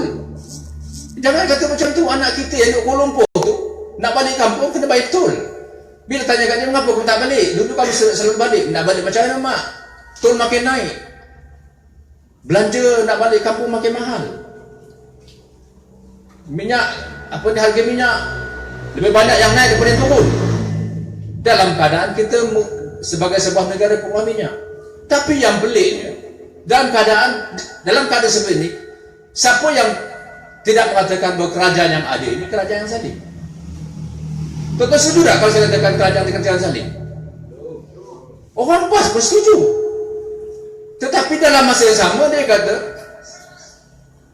kenyataan yang dibuat baru-baru ini oleh seorang pimpinan kanan PAS, lebih tepat lagi Timbalan Musyidin Ambil, mengatakan bahawa kerajaan yang ada sekarang ini tahu satu kalah, dia kata. Biar kekal, takut-takut nanti digantikan oleh sebuah kerajaan yang sosialis. Tuan-tuan, katalah ada dua kerajaan yang sama-sama tak elok ni. Yang sama-sama bukan Islam lah kita katakan. Tetapi kalau salah satu daripada kejam, salah satunya itu adil, mana satu nak dipilih? Tentulah kita nak pilih sebuah kerajaan lebih adil. Misalnya kalau kita duduk di England sana, mana ada kerajaan Islam? Mana ada parti Islam di sana? Adakah bermakna bahawa kita nak tengok saja? Kalau kita menjadi penduduk di England sana, kita orang Islam, tidak ada parti Islam di sana. Tetapi di antara dua parti ini tentulah ada yang lebih baik. Adakah kita mengambil sikap bahawa tasawuf lah? Ini yang disarankan sekarang ini. Dalam muktamar baru-baru ini dia kata, daripada kita nak tukar kerajaan yang ada ini kepada satu kerajaan sosialis, kita nak tanya, kerajaan mana yang sosialis ni? Parti amanah negara, parti amanah negara ialah sebuah parti yang berlandaskan kepada Islam. Dasar kita ialah Islam itu rahmatan lil alamin. Islam yang membawa pada penyelesaian masalah. Islam yang tidak hanya sekadar berhukum. Kita tidak macam PAS. Ya, bila ada masalah dia tak datang dengan penyelesaian masalah, tetapi nak menghukum. Ini yang termasuk yang Ustaz Wanji kata tadi ni. RUU itu belum lagi di dalam bentuk rang undang-undang, baru dalam bentuk usul. Dan usul itu pun tidak dibincangkan. Hanya dibentangkan gitu saja. Selepas dibincang barulah datang setuju ataupun tidak, sebab selepas perbincangan. Bila perbincangan mestilah ada usaha-usaha untuk menambah baikkan di mana kelemahan-kelemahan yang ada. Barulah datang persoalan sama ada sokong atau tidak. Ini dibincang pun tidak. Tiba-tiba dia kata kalau tak sokong, tanam jirat Cina. Ini kalau tuan-tuannya, kalau ada sekali saya tunjuk muka ustaz tu. Ya. Dulu dia pernah mengajar di Kuala Kangsar. Pada masa itu saya jadi YDP PAS Kuala Kangsar. Style itulah, style itu. Asyik nak menghukum penyelesaian pada masalah tidak ada. Ya. Termasuk juga dia kata GST itu haram. Penyelesaiannya apa? Penyelesaian kepada kita ialah tukar kerajaan, tapi dia kata kekal kerajaan yang ada. Umpamanya di depan kita ada bangkai itu haram. Tapi dia kata makanlah juga bangkai ini. Ini apa cerita ni? Ya. Daging ini haram. Sebab bila haram kita tak boleh makan, tetapi dia kata makanlah juga daging ini. Ini sekarang yang ada dibawa oleh PAS. Sorry to say lah. Sebab itu kita mengatakan bahawa kehadirannya dalam pilihan raya yang akan datang ini lebih sebagai pengganggu, pengacau, bukan untuk menukar kerajaan yang ada. Nak tukar kerajaan yang ada macam mana? Kita ajak bersama dengan kita dengan bersembahkan tanda. Satu masa dia kata nak tanda setakat 40 kerusi parlimen. 40 kerusi parlimen menang semua pun tak boleh merintah. Sebab kerusi parlimen ada 220. Tukar pula nak tanding sebanyak 80 kursi. Menang semua pun tak boleh merintah. Sebab minimal nak merintah kena ada 112. Jadi kalau kamu tak boleh merintah, bertanding tak apa. Satu masa dahulu katakan kami nak jadi penasihat daripada kerajaan. Penasihat apa? GST ada lagi. Najib yang penipu tu masih lagi mentadbir. Lepas tu pula tak nak tukar kerajaan yang ada ni. Maknanya kalau kerajaan yang ada masih kekal, GST masih ada, penipuan pada rakyat masih ada, curi duit rakyat masih lagi berkekalan. Ini logiknya. Jadi tuan-tuan nak undi lagi, nak sokong lagi PAS. Saya bendahari PAS pusat ni tuan-tuan, bendahari ini. Boleh mengatakan Assalamualaikum, ila liqa, ilaikum. Cakap Arab juga Ustaz. Kita boleh katakan goodbye kepada PAS. Ya. Tak Janganlah yang apa ni. Tapi pimpinan mereka itu berdolak-dalik cakap itu. Berdolak-dalik.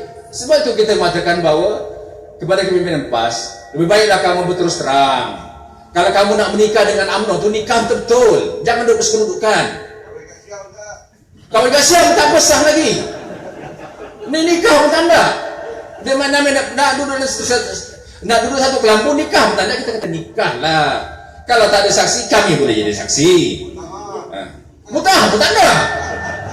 Kita tak tahu apa kendak dia sebenarnya. Ya? Apa kendak dia? Jadi ahli di sana di bawah tu terpinga-pinga. Sebab kita tahu kalau dia masuk UMNO Barisan Nasional, ahli yang di bawah sana tu akan lari. Sebab selamanya ahli PAS diajar untuk lawan UMNO. Dulu ahli PAS diajar untuk mengkafirkan UMNO. Sekarang parti yang sama.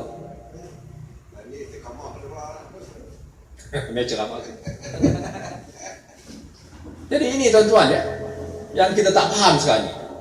Saya tak tahulah ada dedak ke tidak ya. Tetapi selama saya jadi bendahari PAS dahulu memang susahlah cari duit. Ya. Ialah parti pembangkang ni, selalunya yang jadi bendahari itu terkorbanlah sesekala. Tiba-tiba sekarang duitnya banyak. Buat program sana, buat program sini ya.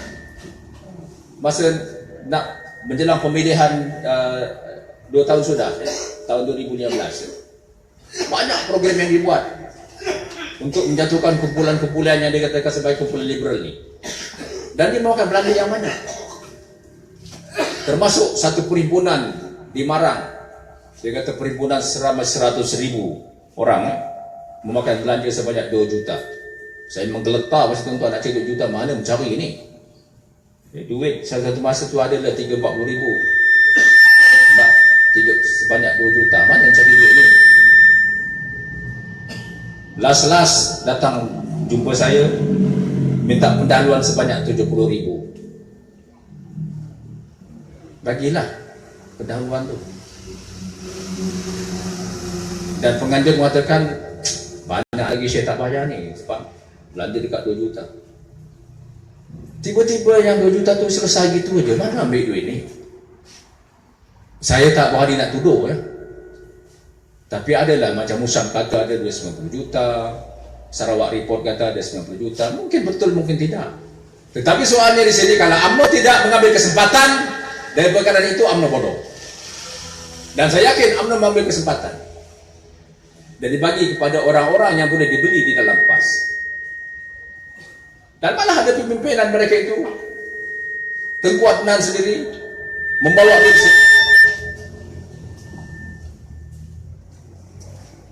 duit 1 pack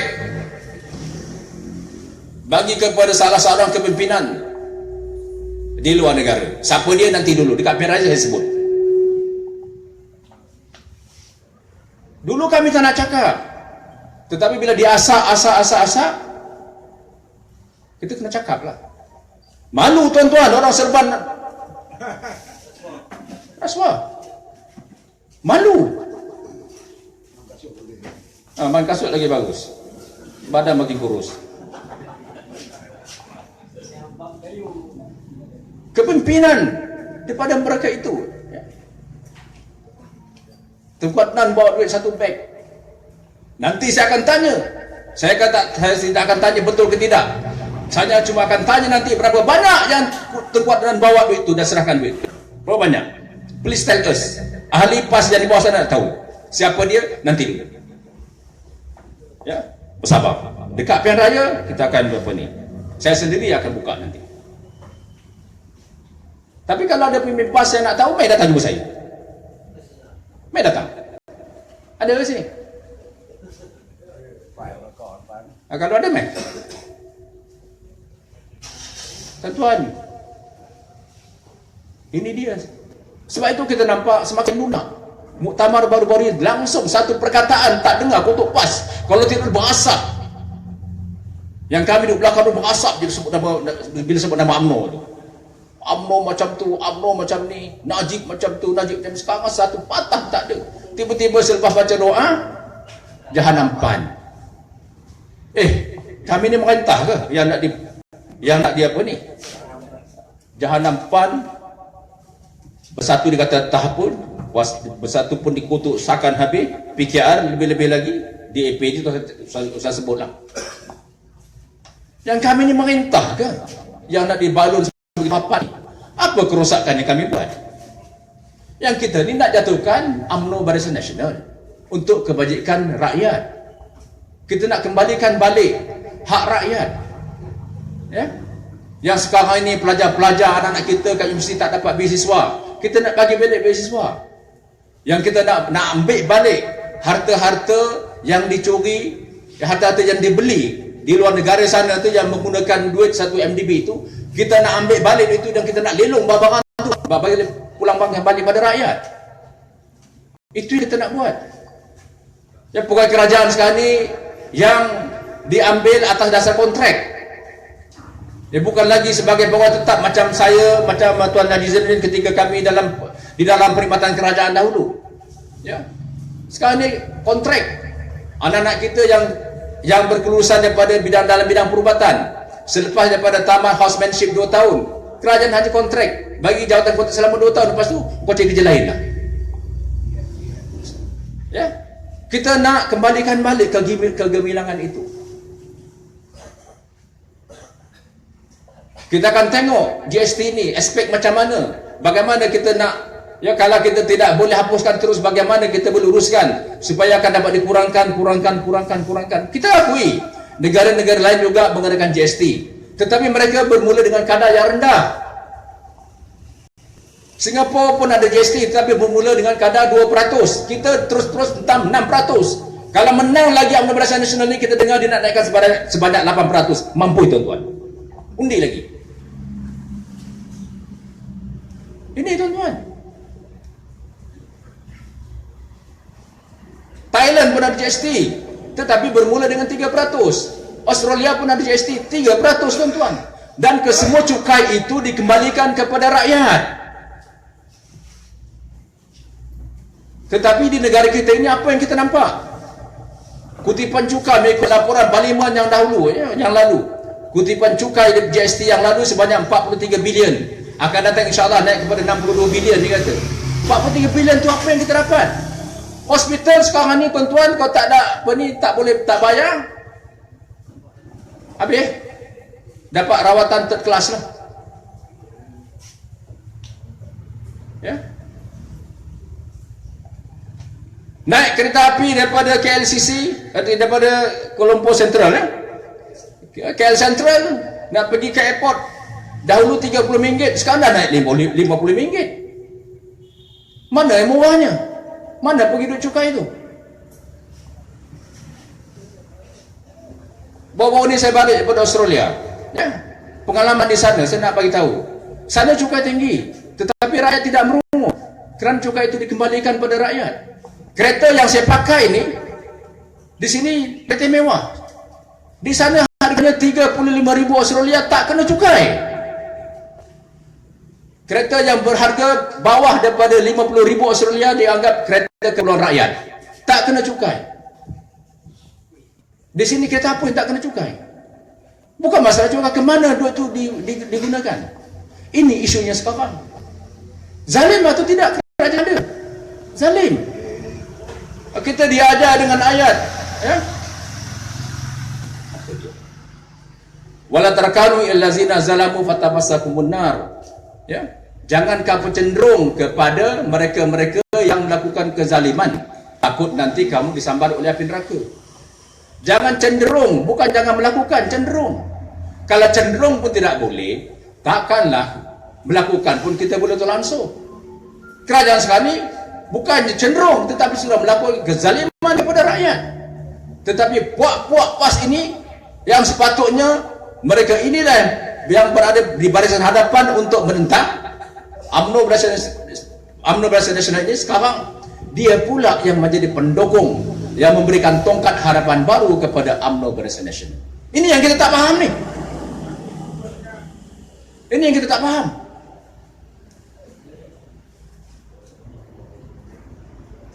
Yang dahulunya berjuang bukan atas dasar asabiah, atas dasar Islam, sekarang lebih Melayu daripada UMNO.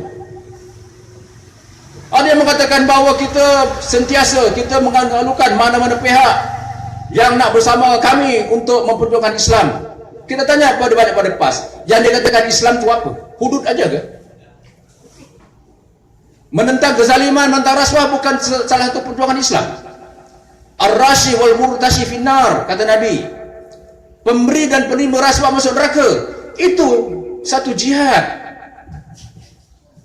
Menentang kezaliman, menentang rasuah, takkan dia tak tahu. Tetapi mengapa sekarang dia kata kalau tak nak undi PAS, undi UMNO? Mana sekarang undi PAS sama undi UMNO lah. Itu saya katakan bahawa kalau undi PAS sia-sia, kan memberikan undi kepada PAS sama dengan undi UMNO. Ini yang dinyatakan oleh Presiden Yusabi baru-baru ni. Ya. Kalau tuan-tuan tak nak undi PAS, undilah UMNO. Sama lah. Kau tak nak makan nasi lemak ini, makan nasi lemak ini, nasi lemak juga. Jadi di mana logiknya PAS kau ni yang nak berjuang nak masuk pilihan raya? Di mana? Di mana? Tell us. Tell us. Lepas itu dia katakan kami nak bertanding hanya 5 negeri. Bagi kami Perak, bagi kami Selangor, bagi Terengganu, bagi Kelantan, bagi Kedah. Yang baki 9 negeri lagi nak bagi siapa? Atau maknanya dia nak kekalkan UMNO lah. Kita kata UMNO zalim. Orang UMNO sendiri pada tak nak pada UMNO, sampai itu sekarang ada bersatu. Orang UMNO pun tak nak pada UMNO. Tiba-tiba dia pula yang jadi tongkat kepada UMNO. Ni apa cerita ni? Saya tak faham lah.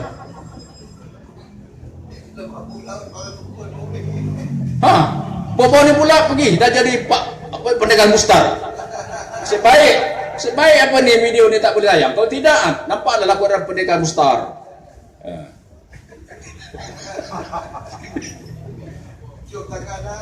Dipakai apa ni? Dipakai turun saji tu bang. Saji. Saya pun lupa dapat turun saji. Tadi saya teringat dapat tadi dah. Tidak, saya pakai turun saji malam ni. Jadi ni tuan-tuannya, saya tak nak sambung lagi mungkin sebab ni ada dialog kali ni. Ada Q&A Jadi inilah boleh saya sampaikan ketentuannya sebagai mukadimah. Dan lepas ini kalau ada persoalan-persoalan, saya lebih suka lah macam kata Ustaz Wanji tadi, kalau ada persoalan kami lebih suka two-way communication. Tuan-tuan boleh tanya, lepas tu mungkin kami akan beri jawapan lebih rapat daripada itu lagi. Ya. Sekian dahulu. Assalamualaikum warahmatullahi wabarakatuh. Alhamdulillah, terima kasih Tuan Haji Asmuni, Pengerusi Amanah Negeri Perak. Ustaz Wanji main duduk sini. Lagi kalau dia bertanya, kalau saya jawab letih. Tuan-tuan yang nak bertanya, kita minta datang dekat sikit ke depan. Saya minta tuan-tuan, inilah peluang, inilah masa, ambil peluang untuk bertanya. Apa juga soalan yang tuan-tuan nak tanya, insya-Allah perancangan Amanah Negeri Perak, perancangan Pakatan Harapan Negeri Perak, kalau menang nak buat macam mana, boleh tuan-tuan boleh tanya. Saya minta kerjasama tuan-tuan untuk bertanya. Tapi sebelum pada tu, kita nak minta sahabat kita buat program apa pun kita pakai belanja tuan-tuan. InsyaAllah kita minta sokongan daripada tuan-tuan. Sahabat yang nak tolong kutip lemah, boleh kutip lemah. Yang nak tanya soalan, Abang nak tanya main depan sini, boleh tanya terus sekarang. Jangan lagi bila Haji Asmuni balik, tuan-tuan mesej kat saya suruh saya tanya Haji Asmuni. Itu semua letih punya kerja. Lah ni Tuan Haji Asmuni ada, YB Zainuddin ada, Pak Man Bersatu ada. Kalau bahasa Pak ni tak ada, profesor pun ada. Yang lain tak profesor, dia profesor, boleh tanya. Silakan tuan-tuan. Mula. Assalamualaikum warahmatullahi wabarakatuh. Tuan Mengurusi Majlis dan seterusnya ahli-ahli panel dan penceramah-penceramah semua. Soalan saya ada dua soalan. Satu soalan, baru-baru ni berlaku muktamar di Negeri Kedah, muktamar PAS. Dalam muktamar tu Majlis Syura Ulama macam satu orang kata usul mereka boleh menyokong kata parti pemerintah yang ada, UMNO dan Barisan Nasional. Hukum ni harus. Itu satu soalan. Satu soalan lagi ada kaitan juga dengan kita tengok pada hari ni parti PAS ni dia main masalah politik matang. Tak? Jadi salahkah politik matang yang dimainkan oleh PAS untuk bersama dengan UMNO dan Barisan Nasional untuk berdakwah dengan UMNO dan Barisan Nasional untuk mengubati UMNO yang sakit. Di dua soalan tu mungkin boleh jawab sekali kot kepada Ustaz Wanji lah. Dan sekian, Assalamualaikum warahmatullahi wabarakatuh.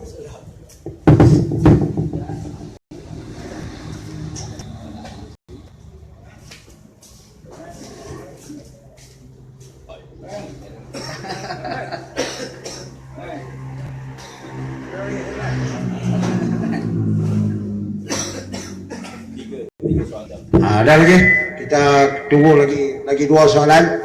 Mai, tuan-tuan sila. Mami nak tanya. Faham semua dah? Macam ni kalau UMNO je ni semua dah faham ni, UMNO boleh kalah gitu ya ni. Tak payah mudi boleh kalah ni. Ya, ada soalan lagi? Nak tanya boleh mai tanya.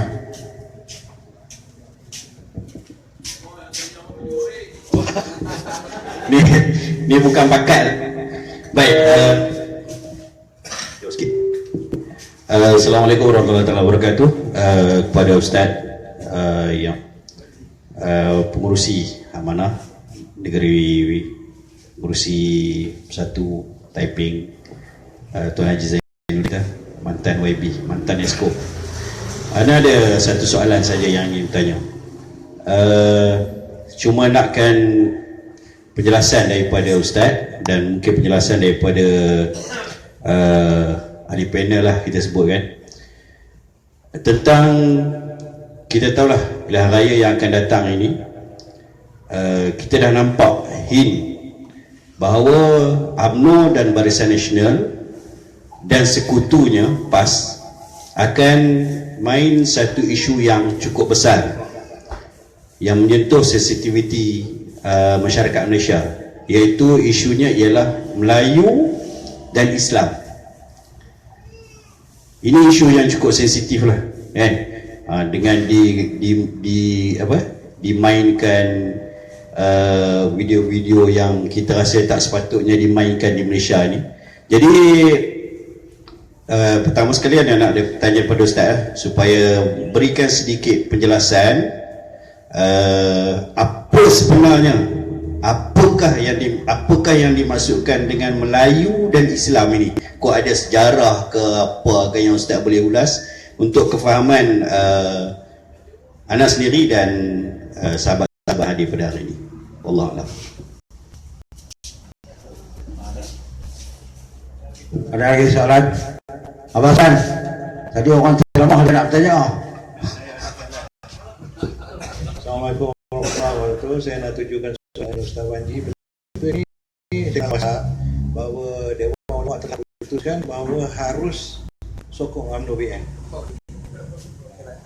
Ya, jadi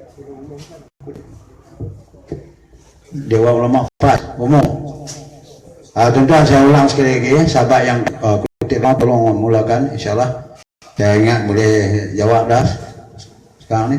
Cuma saya selaku pengurusi saya nak minta bagi ruang kepada Tuan Haji Asmuni nanti tolong ulas perancangan kita peringkat amanah dan Pakatan Harapan keadaan negeri Perak jika sekiranya kita menang nanti macam mana kita nak buat.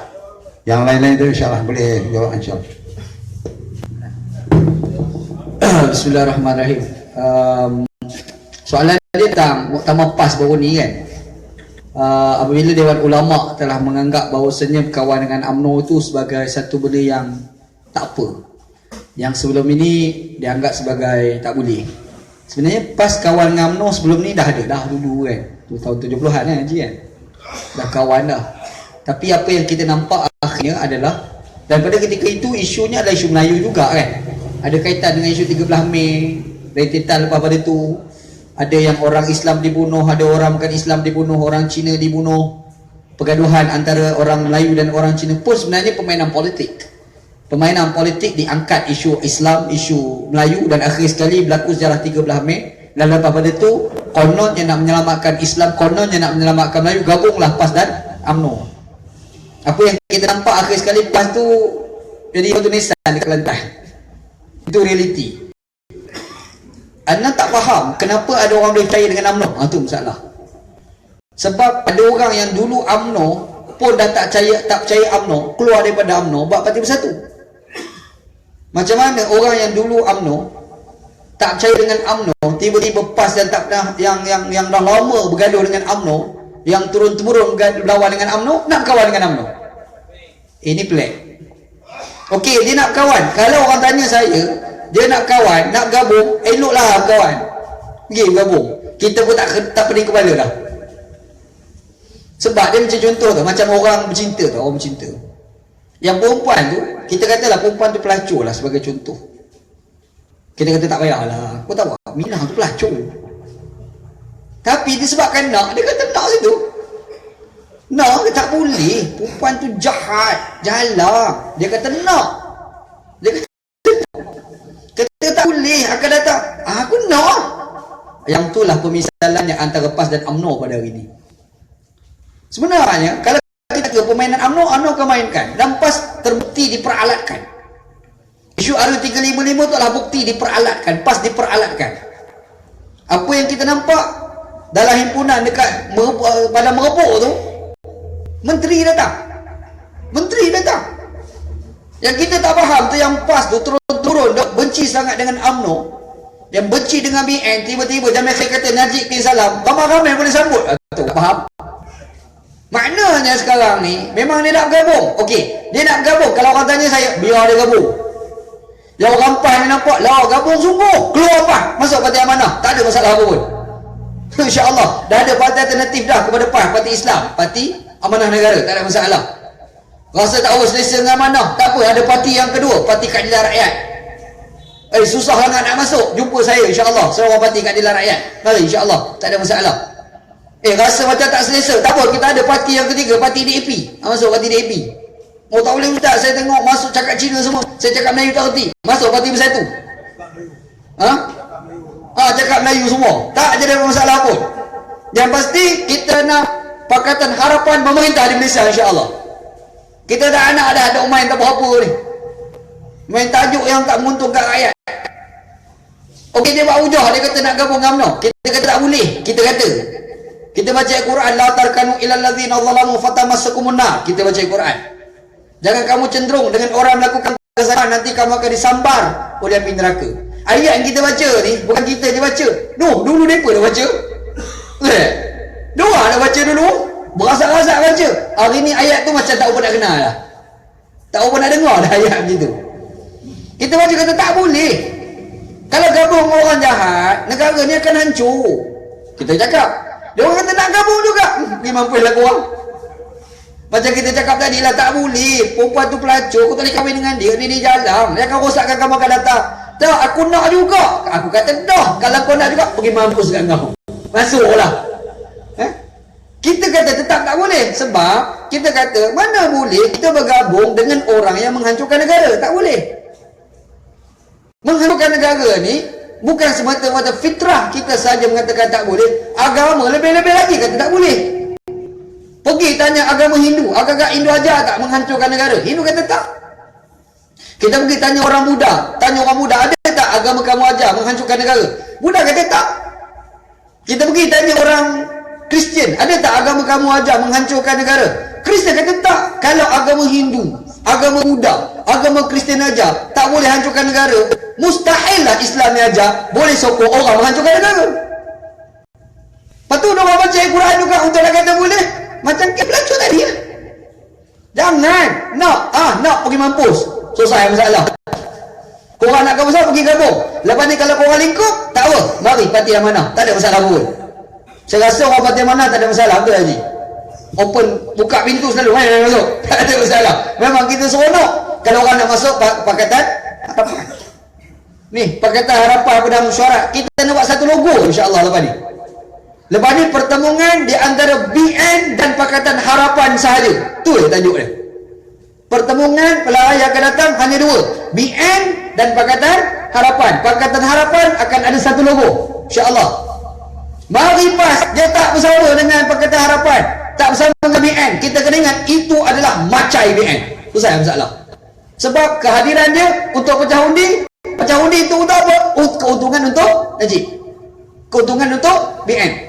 Kita kena ingat pertemuan akan datang BN dan juga Pakatan Harapan. Kalau ada golongan yang ketiga, itu adalah macai BN. Itu saya masalah. Ingat situ lah, insya-Allah.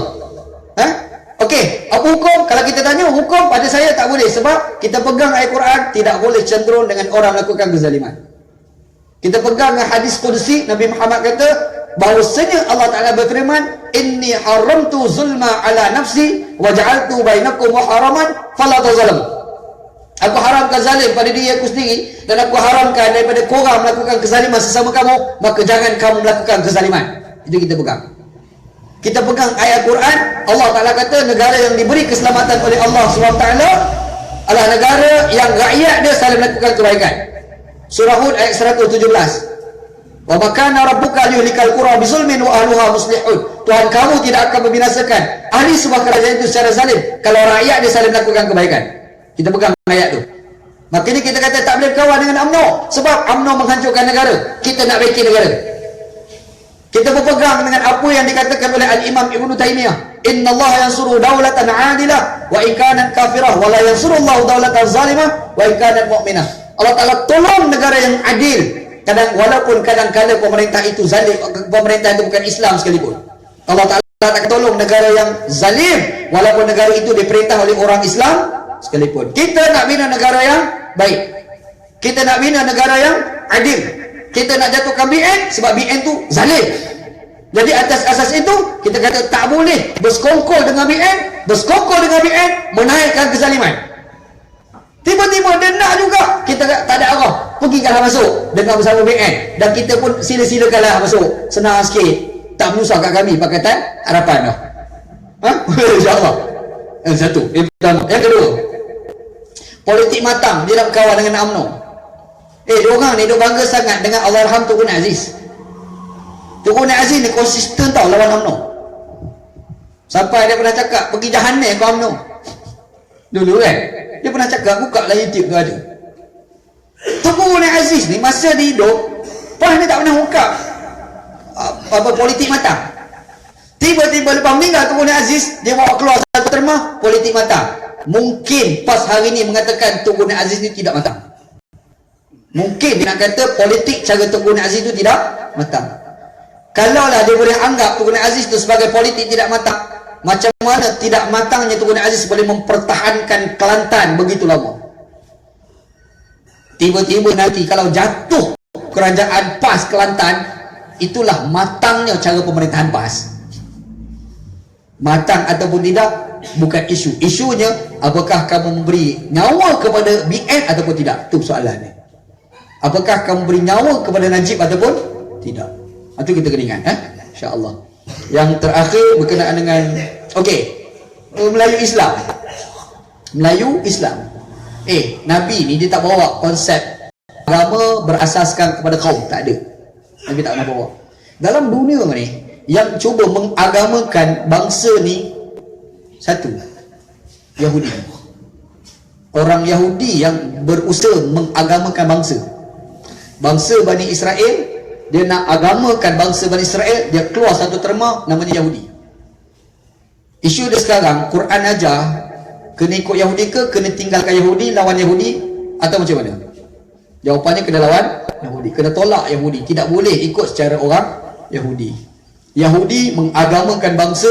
Tiba-tiba hari ni ada juga orang bercakap atas konteks mengagamakan bangsa Melayu, maka dia keluar terma Islam Melayu. Kita kena ingat, ini adalah projek pembodohan yang dilakukan oleh orang-orang tidak bertanggungjawab untuk memastikan Najib terus berkuasa.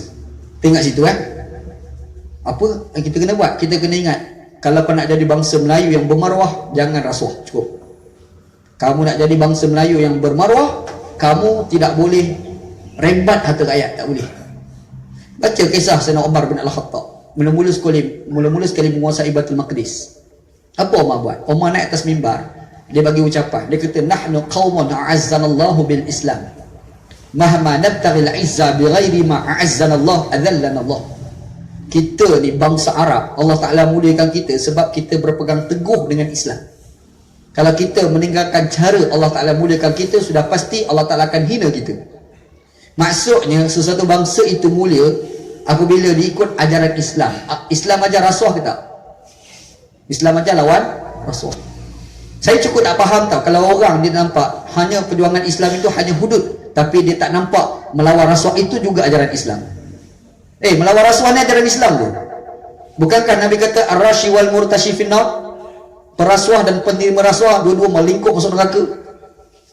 Maknanya melawan rasuah itu ajaran Islam juga. Tapi satu geng kata itu tidak Islam, kita kena kawal dengan orang rasuah, nampak Islam. Wow, ini sudah kacau.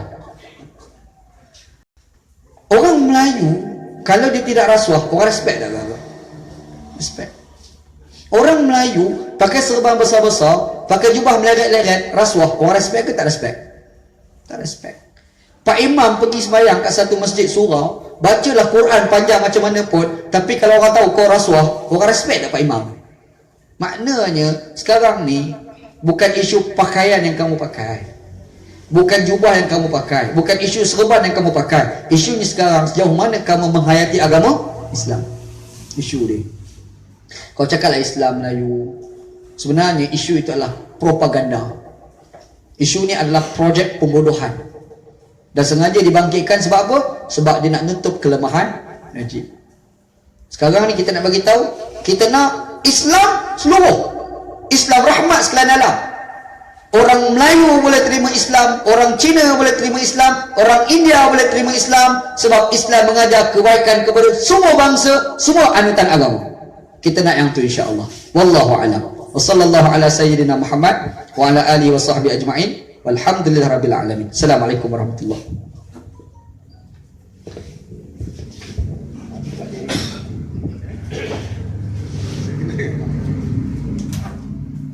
Bismillahirrahmanirrahim. Assalamualaikum warahmatullahi wabarakatuh.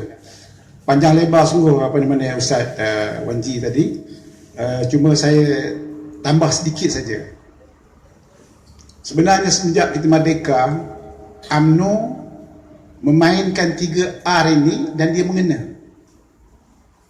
Kalau rakyat Malaysia ni dianggap sebagai ikan, setiap kali pilihan raya, UMNO akan memainkan 3 jenis pancing serupa saja.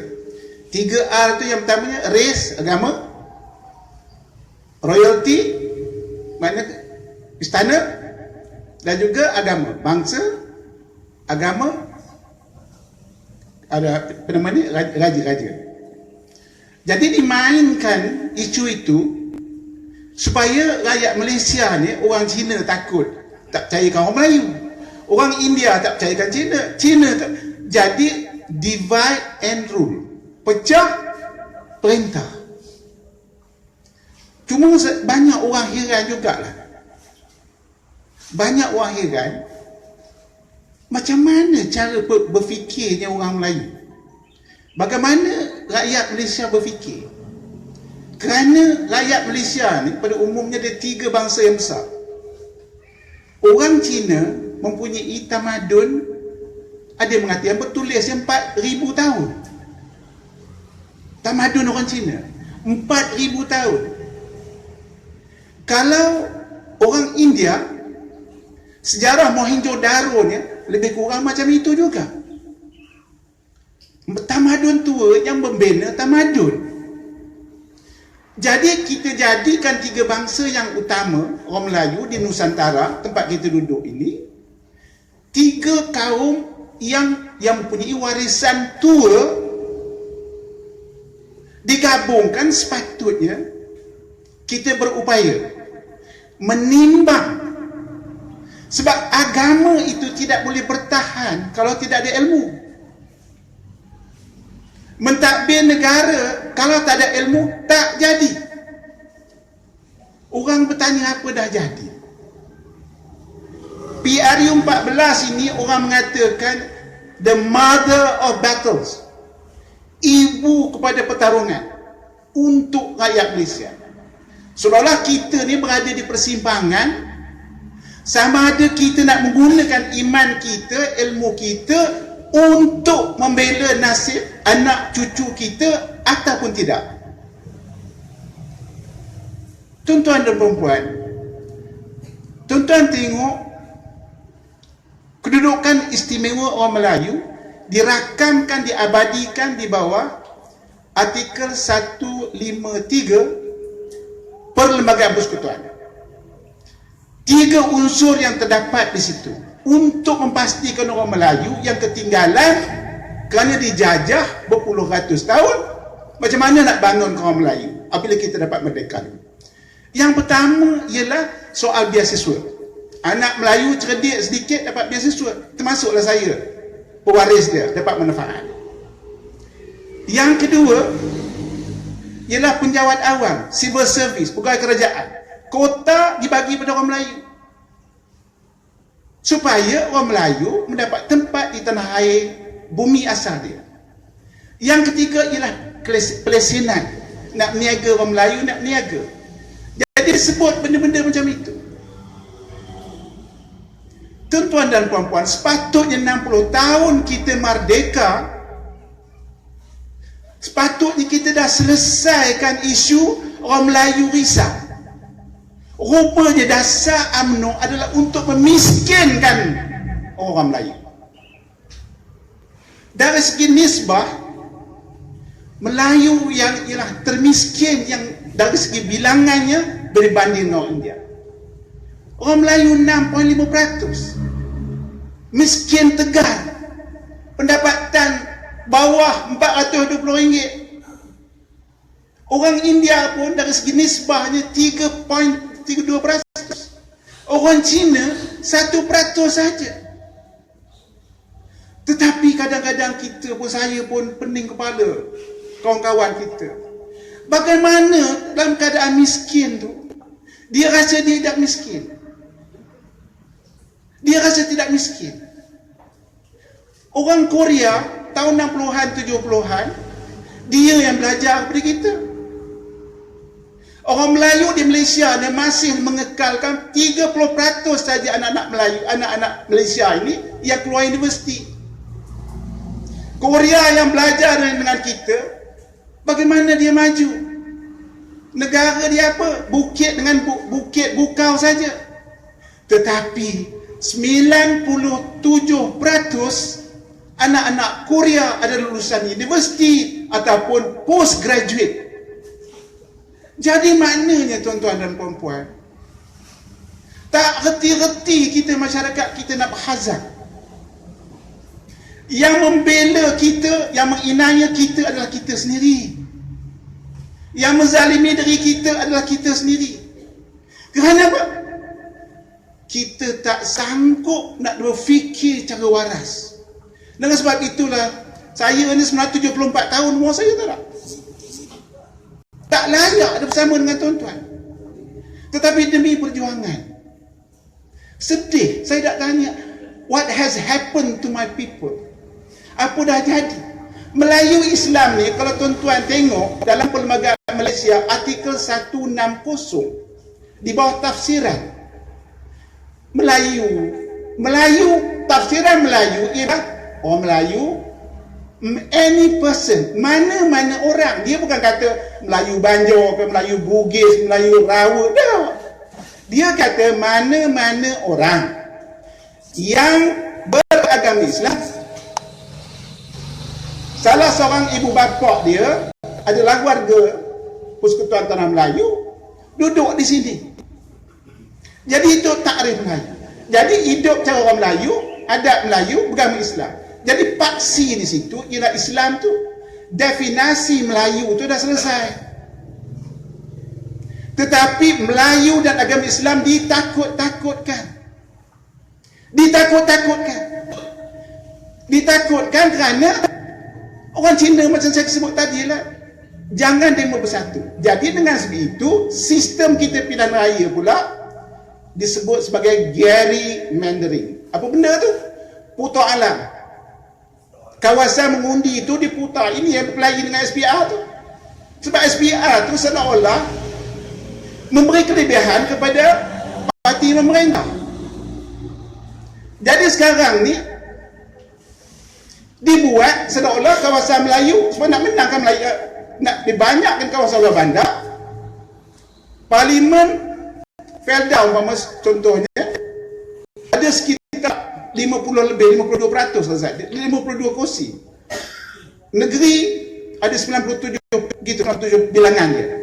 Jadi ini kawasan-kawasan parti pembangkang macam kita ni tak dapat masuk pun.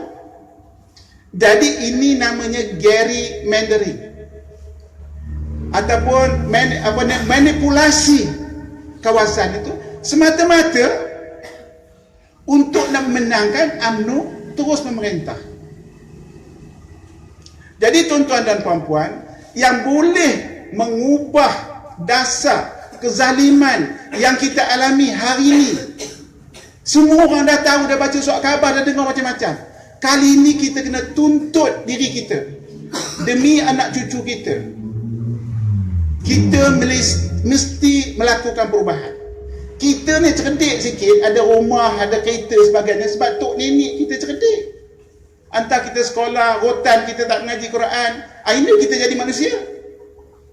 Tetapi tuntutan anak cucu kita, adakah kita nak buat macam mana tok nenek kita buat kepada kita? Kalau kita tidak melakukan perubahan, Allah Ta'ala sajalah mendapat menyelamatkan. Tetapi itu adalah sesuatu yang amat merusingkan orang macam saya. Ini tuan-tuan kena balik, kena sampaikan berita-berita hujah-hujah ini, sebab yang boleh melakukan perubahan adalah kita sendiri. Yang menginaya diri kita adalah kita diri kita juga. Kalau kita nak menangkan juga pilihan raya kita akan datang pada 14 ni, adalah kita sendiri. InsyaAllah kita bawa balik risalah macam ini, tambah ada ustaz tadi yang panjang lebar lah. Jadi dalam PRU 14 akan datang ni, wajib kita melakukan perubahan demi kesejahteraan negara yang kita cintai bersama. Wallahu a'lam. Assalamualaikum. Terima kasih mantan Esko Negeri Perak Haji Zainuddin. Seterusnya seruan supaya kita berubah, dan insyaAllah kalau sekiranya kita berubah dan kita ada harapan insyaAllah menang di peringkat Negeri Perak, kita minta Tuan Haji Asmuni bagi sikit penjelasan lah apa perancangan yang ada dalam fikiran beliau dan amanah Negeri Perak dan harapan untuk rakyat di Negeri Perak, dan khususnya kami di Kementing ni tinggal satu dun saja lagi yang untuk kami kawan. 2 dun sudah ada pada pembangkang, insyaAllah dun Kementing kita akan kawan. Boleh tuan-tuan? Boleh tuan-tuan, kuat sikit. InsyaAllah. Silakan Tuan Haji.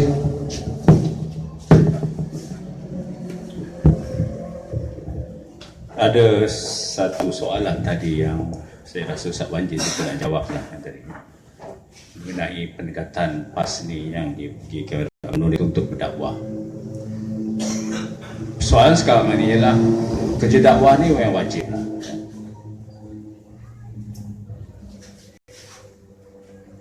Malah Rasulullah SAW pernah menyebut baligh anni walau ayat, sampaikan daripada aku ni walaupun satu ayat.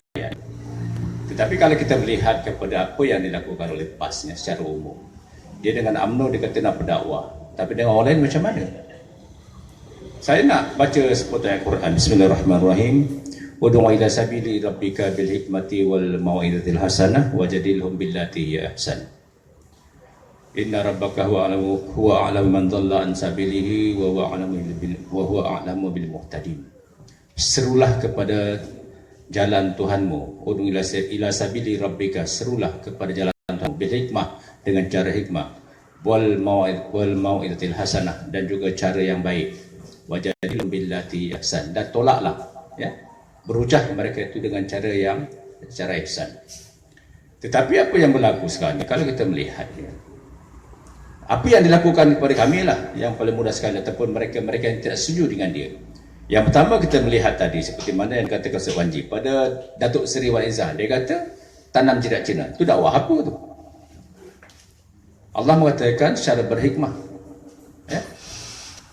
Kalau ada nak sampaikan, sampaikan cara yang elok, tapi bukan cara nak tanam warna jidat Cina. Bayangkan kalau tuan-tuan kena macam tu ya, tuan-tuan tengah bercakap ni kata kamu nanti aku tanam jidat Cina, mau menampur jantan sampai kamu ke dia. Begitu juga dengan slogan-slogan, ya, dia katakan macam saya dahulu, saya bagi pandangan, bila kami bagi pandangan mengatakan bahawa kita bukan tidak setuju dengan hudud, tetapi cara dan bagaimana yang nak dilaksanakan itu yang harus kita bincang dalam suasana dan keadaan kita belum lagi memerintah. Umpamanya kita nak buat rumah, duit tak ada, dah buat plan, buat banglo sampai 10 tingkat, duit tak ada. Jadi yang perlu ialah cari duit dahulu, ada duit barulah boleh buat plan rumah. Sebab itu cara yang betul. Makna di sini kita mengatakan, why not kita merentah dahulu, selepas kita menjadi merentah, maka kita boleh laksanakan Islam secara sepenuhnya, sebab masa kita sudah berkuasa. Sementara belum kita merentah, kita buat kerja-kerja lain dan juga Islam, menentang kezaliman, ya, good governance, menyeru kepada berlakunya dilaksanakan satu kerajaan yang elok, yang tidak menimbulkan kontroversi. Tetapi bila kita sebut benda-benda macam ni, dia kata yang kami ni, macam saya ni disebut sebagai peguam Yahudi. Tuan-tuan, ini ya, orang yang duk membela Tok Guru ni, Presiden PAS dalam kes Pilkuda, boleh dikatakan bukan Yahudi. Yang lain-lain tu dikatakan sebagai liberal, yang lain-lain tu dikatakan macam-macam lah, tak terkutip lah. Dan akhir-akhir ini kita melihat ya, bagaimana ya, presiden mereka itu menggelarkan selagi ada nama binatang semua disebut. Sudah tak cukup dah nama binatang dalam zoo, ya. Babi bukit, ular sawa, buaya, biawak hidup, apa lagi ya, jebonista. Ni dah ada pula istilah baru. Ni dakwah apa ni macam ni? Itu butitai.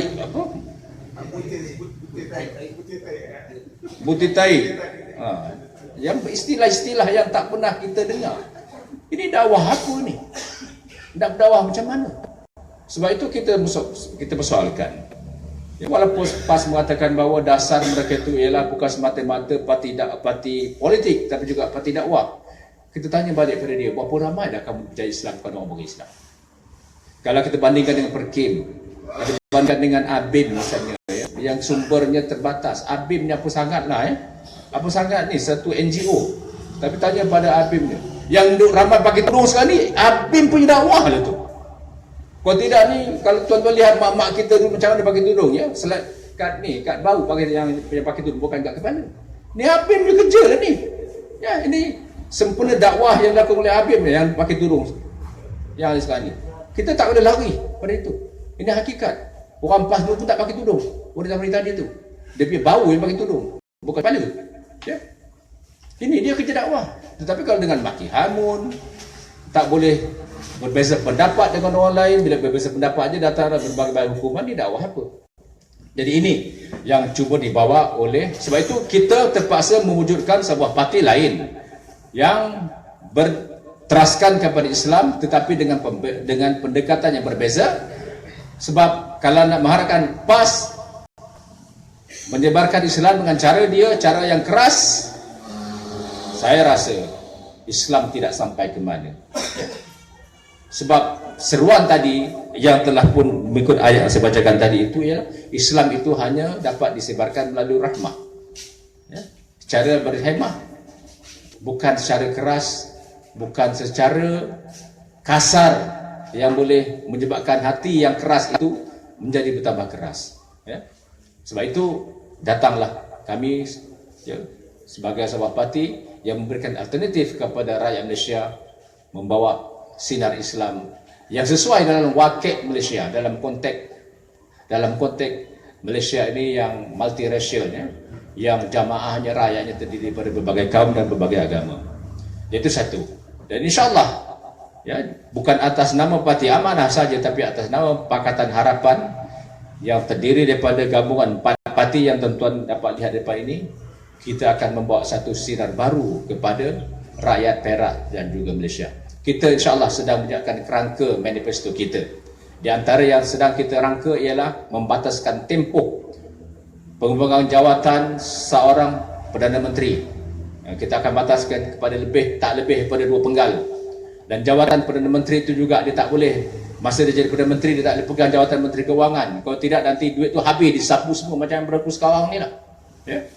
Dan kita akan kembalikan apa-apa kemudahan-kemudahan yang sepatutnya rakyat terima. Ya, selain daripada seperti mana yang saya katakan tadi, insyaAllah kita akan tinjau kembali, ya, kadar tol GST, ya, dan juga beberapa perkara yang sepatutnya terus diterima oleh rakyat kerana ia diperuntukkan di dalam perlembagaan, tetapi sekarang sudah tidak ada lagi. Kerana bukan masalah apa, kerana masalah pengurusan wang negara yang tidak betul. Ya, kalau tuan-tuan membaca laporan audit negara, ya, pada saban tahun audit negara membuat laporan bahawa jumlah ketirisan di dalam pengurusan perbelanjaan negara ini pada saban tahun lebih daripada 20 bilion rasuah ketirisan. Dan ini tidak boleh salahkan kepada kami, sebab kami tidak mentah. Ini bila berlaku ketirisan, salahkan DAP. Bukan DAP jadi Menteri Keuangan, bukan DAP yang menjadi pengurus lembaga tender. Kalau kita melihat di Pulau Pinang misalnya, selepas 2 term, masuk 2 term, ya, kerajaan Pakatan Harapan yang dipimpin oleh DAP memerintah Pulau Pinang. Ketika dia mengambil alih kerajaan, uang hampir 1 bilion. Sekarang tinggal berapa? Tinggal 20 je. Sedia aja dibayar secara beransur-ansur. Dalam konteks negeri Perak ini, selepas kita merentah, UMNO ambil balik, sekarang menjadi negeri kedua yang termiskin di Malaysia, tuan-tuan. Negeri kedua yang termiskin, ya. Dan insyaAllah kita akan nanti kita akan wawarkan tawaran-tawaran yang kita ada, yang sedang dirangka pada masa ini untuk memberikan kebajikan kepada rakyat. Tapi apa sekalipun, yang perlu dilakukan peringkat pertama ialah gantikan dahulu kerajaan UMNO Barisan Nasional. Dan tuan, saya yakin telah dapat melihat perbezaan, ya, ketika kita merentah negeri Perak, ya, walaupun tempohnya tidak lama, bukan 10 bulan tu aja, sebulan, sudah nampak dah, ya, keceriaan di kalangan pegawai kerajaan dengan angin perubahan yang ada, bagaimana Islam kita terapkan, ya, bagaimana toleransi antara kaum dapat kita lihat berjalan dengan baik. Dan selepas 60 tahun kita merdeka, saya rasa kita dah letih lah dengan bunyi, dengan slogan Cina, Melayu, India. Mengapa kita tidak boleh dikenal sebagai rakyat Malaysia? Mengapa? Sedangkan negara-negara lain boleh hidup aman damai, dan kita satu masa dulu menjadi negara contoh. Tetapi itulah yang berlaku bila UMNO diancam kejatuhannya, dia akan main isu-isu yang boleh untuk menyelamatkan UMNO. Bukan untuk kepentingan rakyat, tetapi ialah untuk kepentingan UMNO nak menyelamatkan kepimpinan mereka itu. Sebab mereka tahu kalau mereka itu tidak berkuasa, I just can't imagine, tak boleh bayangkan kalau sekiranya Najib tidak menjadi Perdana Menteri, UMNO tidak lagi memegang pemerintahan negara, apa nak jadi pada Najib? Dia dah boleh bayangkan, ya, hari itu yang terpaksa ditukarkan peguam negara dan beberapa pegawai kanan yang terlibat di dalam penyiasatan YNDP kerana seperti mana tuan-tuan dapat lihat charge sheet ataupun kertas tuduhan untuk mendakwa beliau kerana penyalahgunaan duit di dalam SRC, salah satu syarikat yang ada kaitan dengan YNDP, sudah disiapkan. Ini ketika beliau menjadi Perdana Menteri, peguam negara pada masa itu berani untuk membuat satu pertuduhan kepada beliau. Kalau sekiranya beliau tidak menjadi Perdana Menteri, kerajaan yang ada sekarang jatuh, tuan-tuan bayangkan, ya, sekarang ini di jalan ke sana sini dieskort oleh polis. Selepas tak jadi kerajaan, selepas dia tidak menjadi Perdana Menteri, itu akan dieskort oleh polis. Tetapi ke mana? Bukan pergi ke kediaman rasminya, tetapi mungkin ke penjara tajam. Terima kasih. Assalamualaikum warahmatullahi wabarakatuh. Terima kasih kita ucapkan kepada pengurusi amanah negeri Perak. Jadi tuan-tuan, sehingga setakat itu sajalah, alhamdulillah. Terima kasih kepada semua pihak. Kutipan kita hari ini kita dapat sekitar 200 lebih, alhamdulillah. Terima kasih banyak. InsyaAllah kita di Kementing ini kita akan kerja lebih kuat lagi, dan kita akan sedaya upaya kita akan tawan DUN N16 Kementing ini dengan bantuan dan jasa tuan-tuan dan puan-puan. Sekian, Assalamualaikum warahmatullahi wabarakatuh. Terima kasih.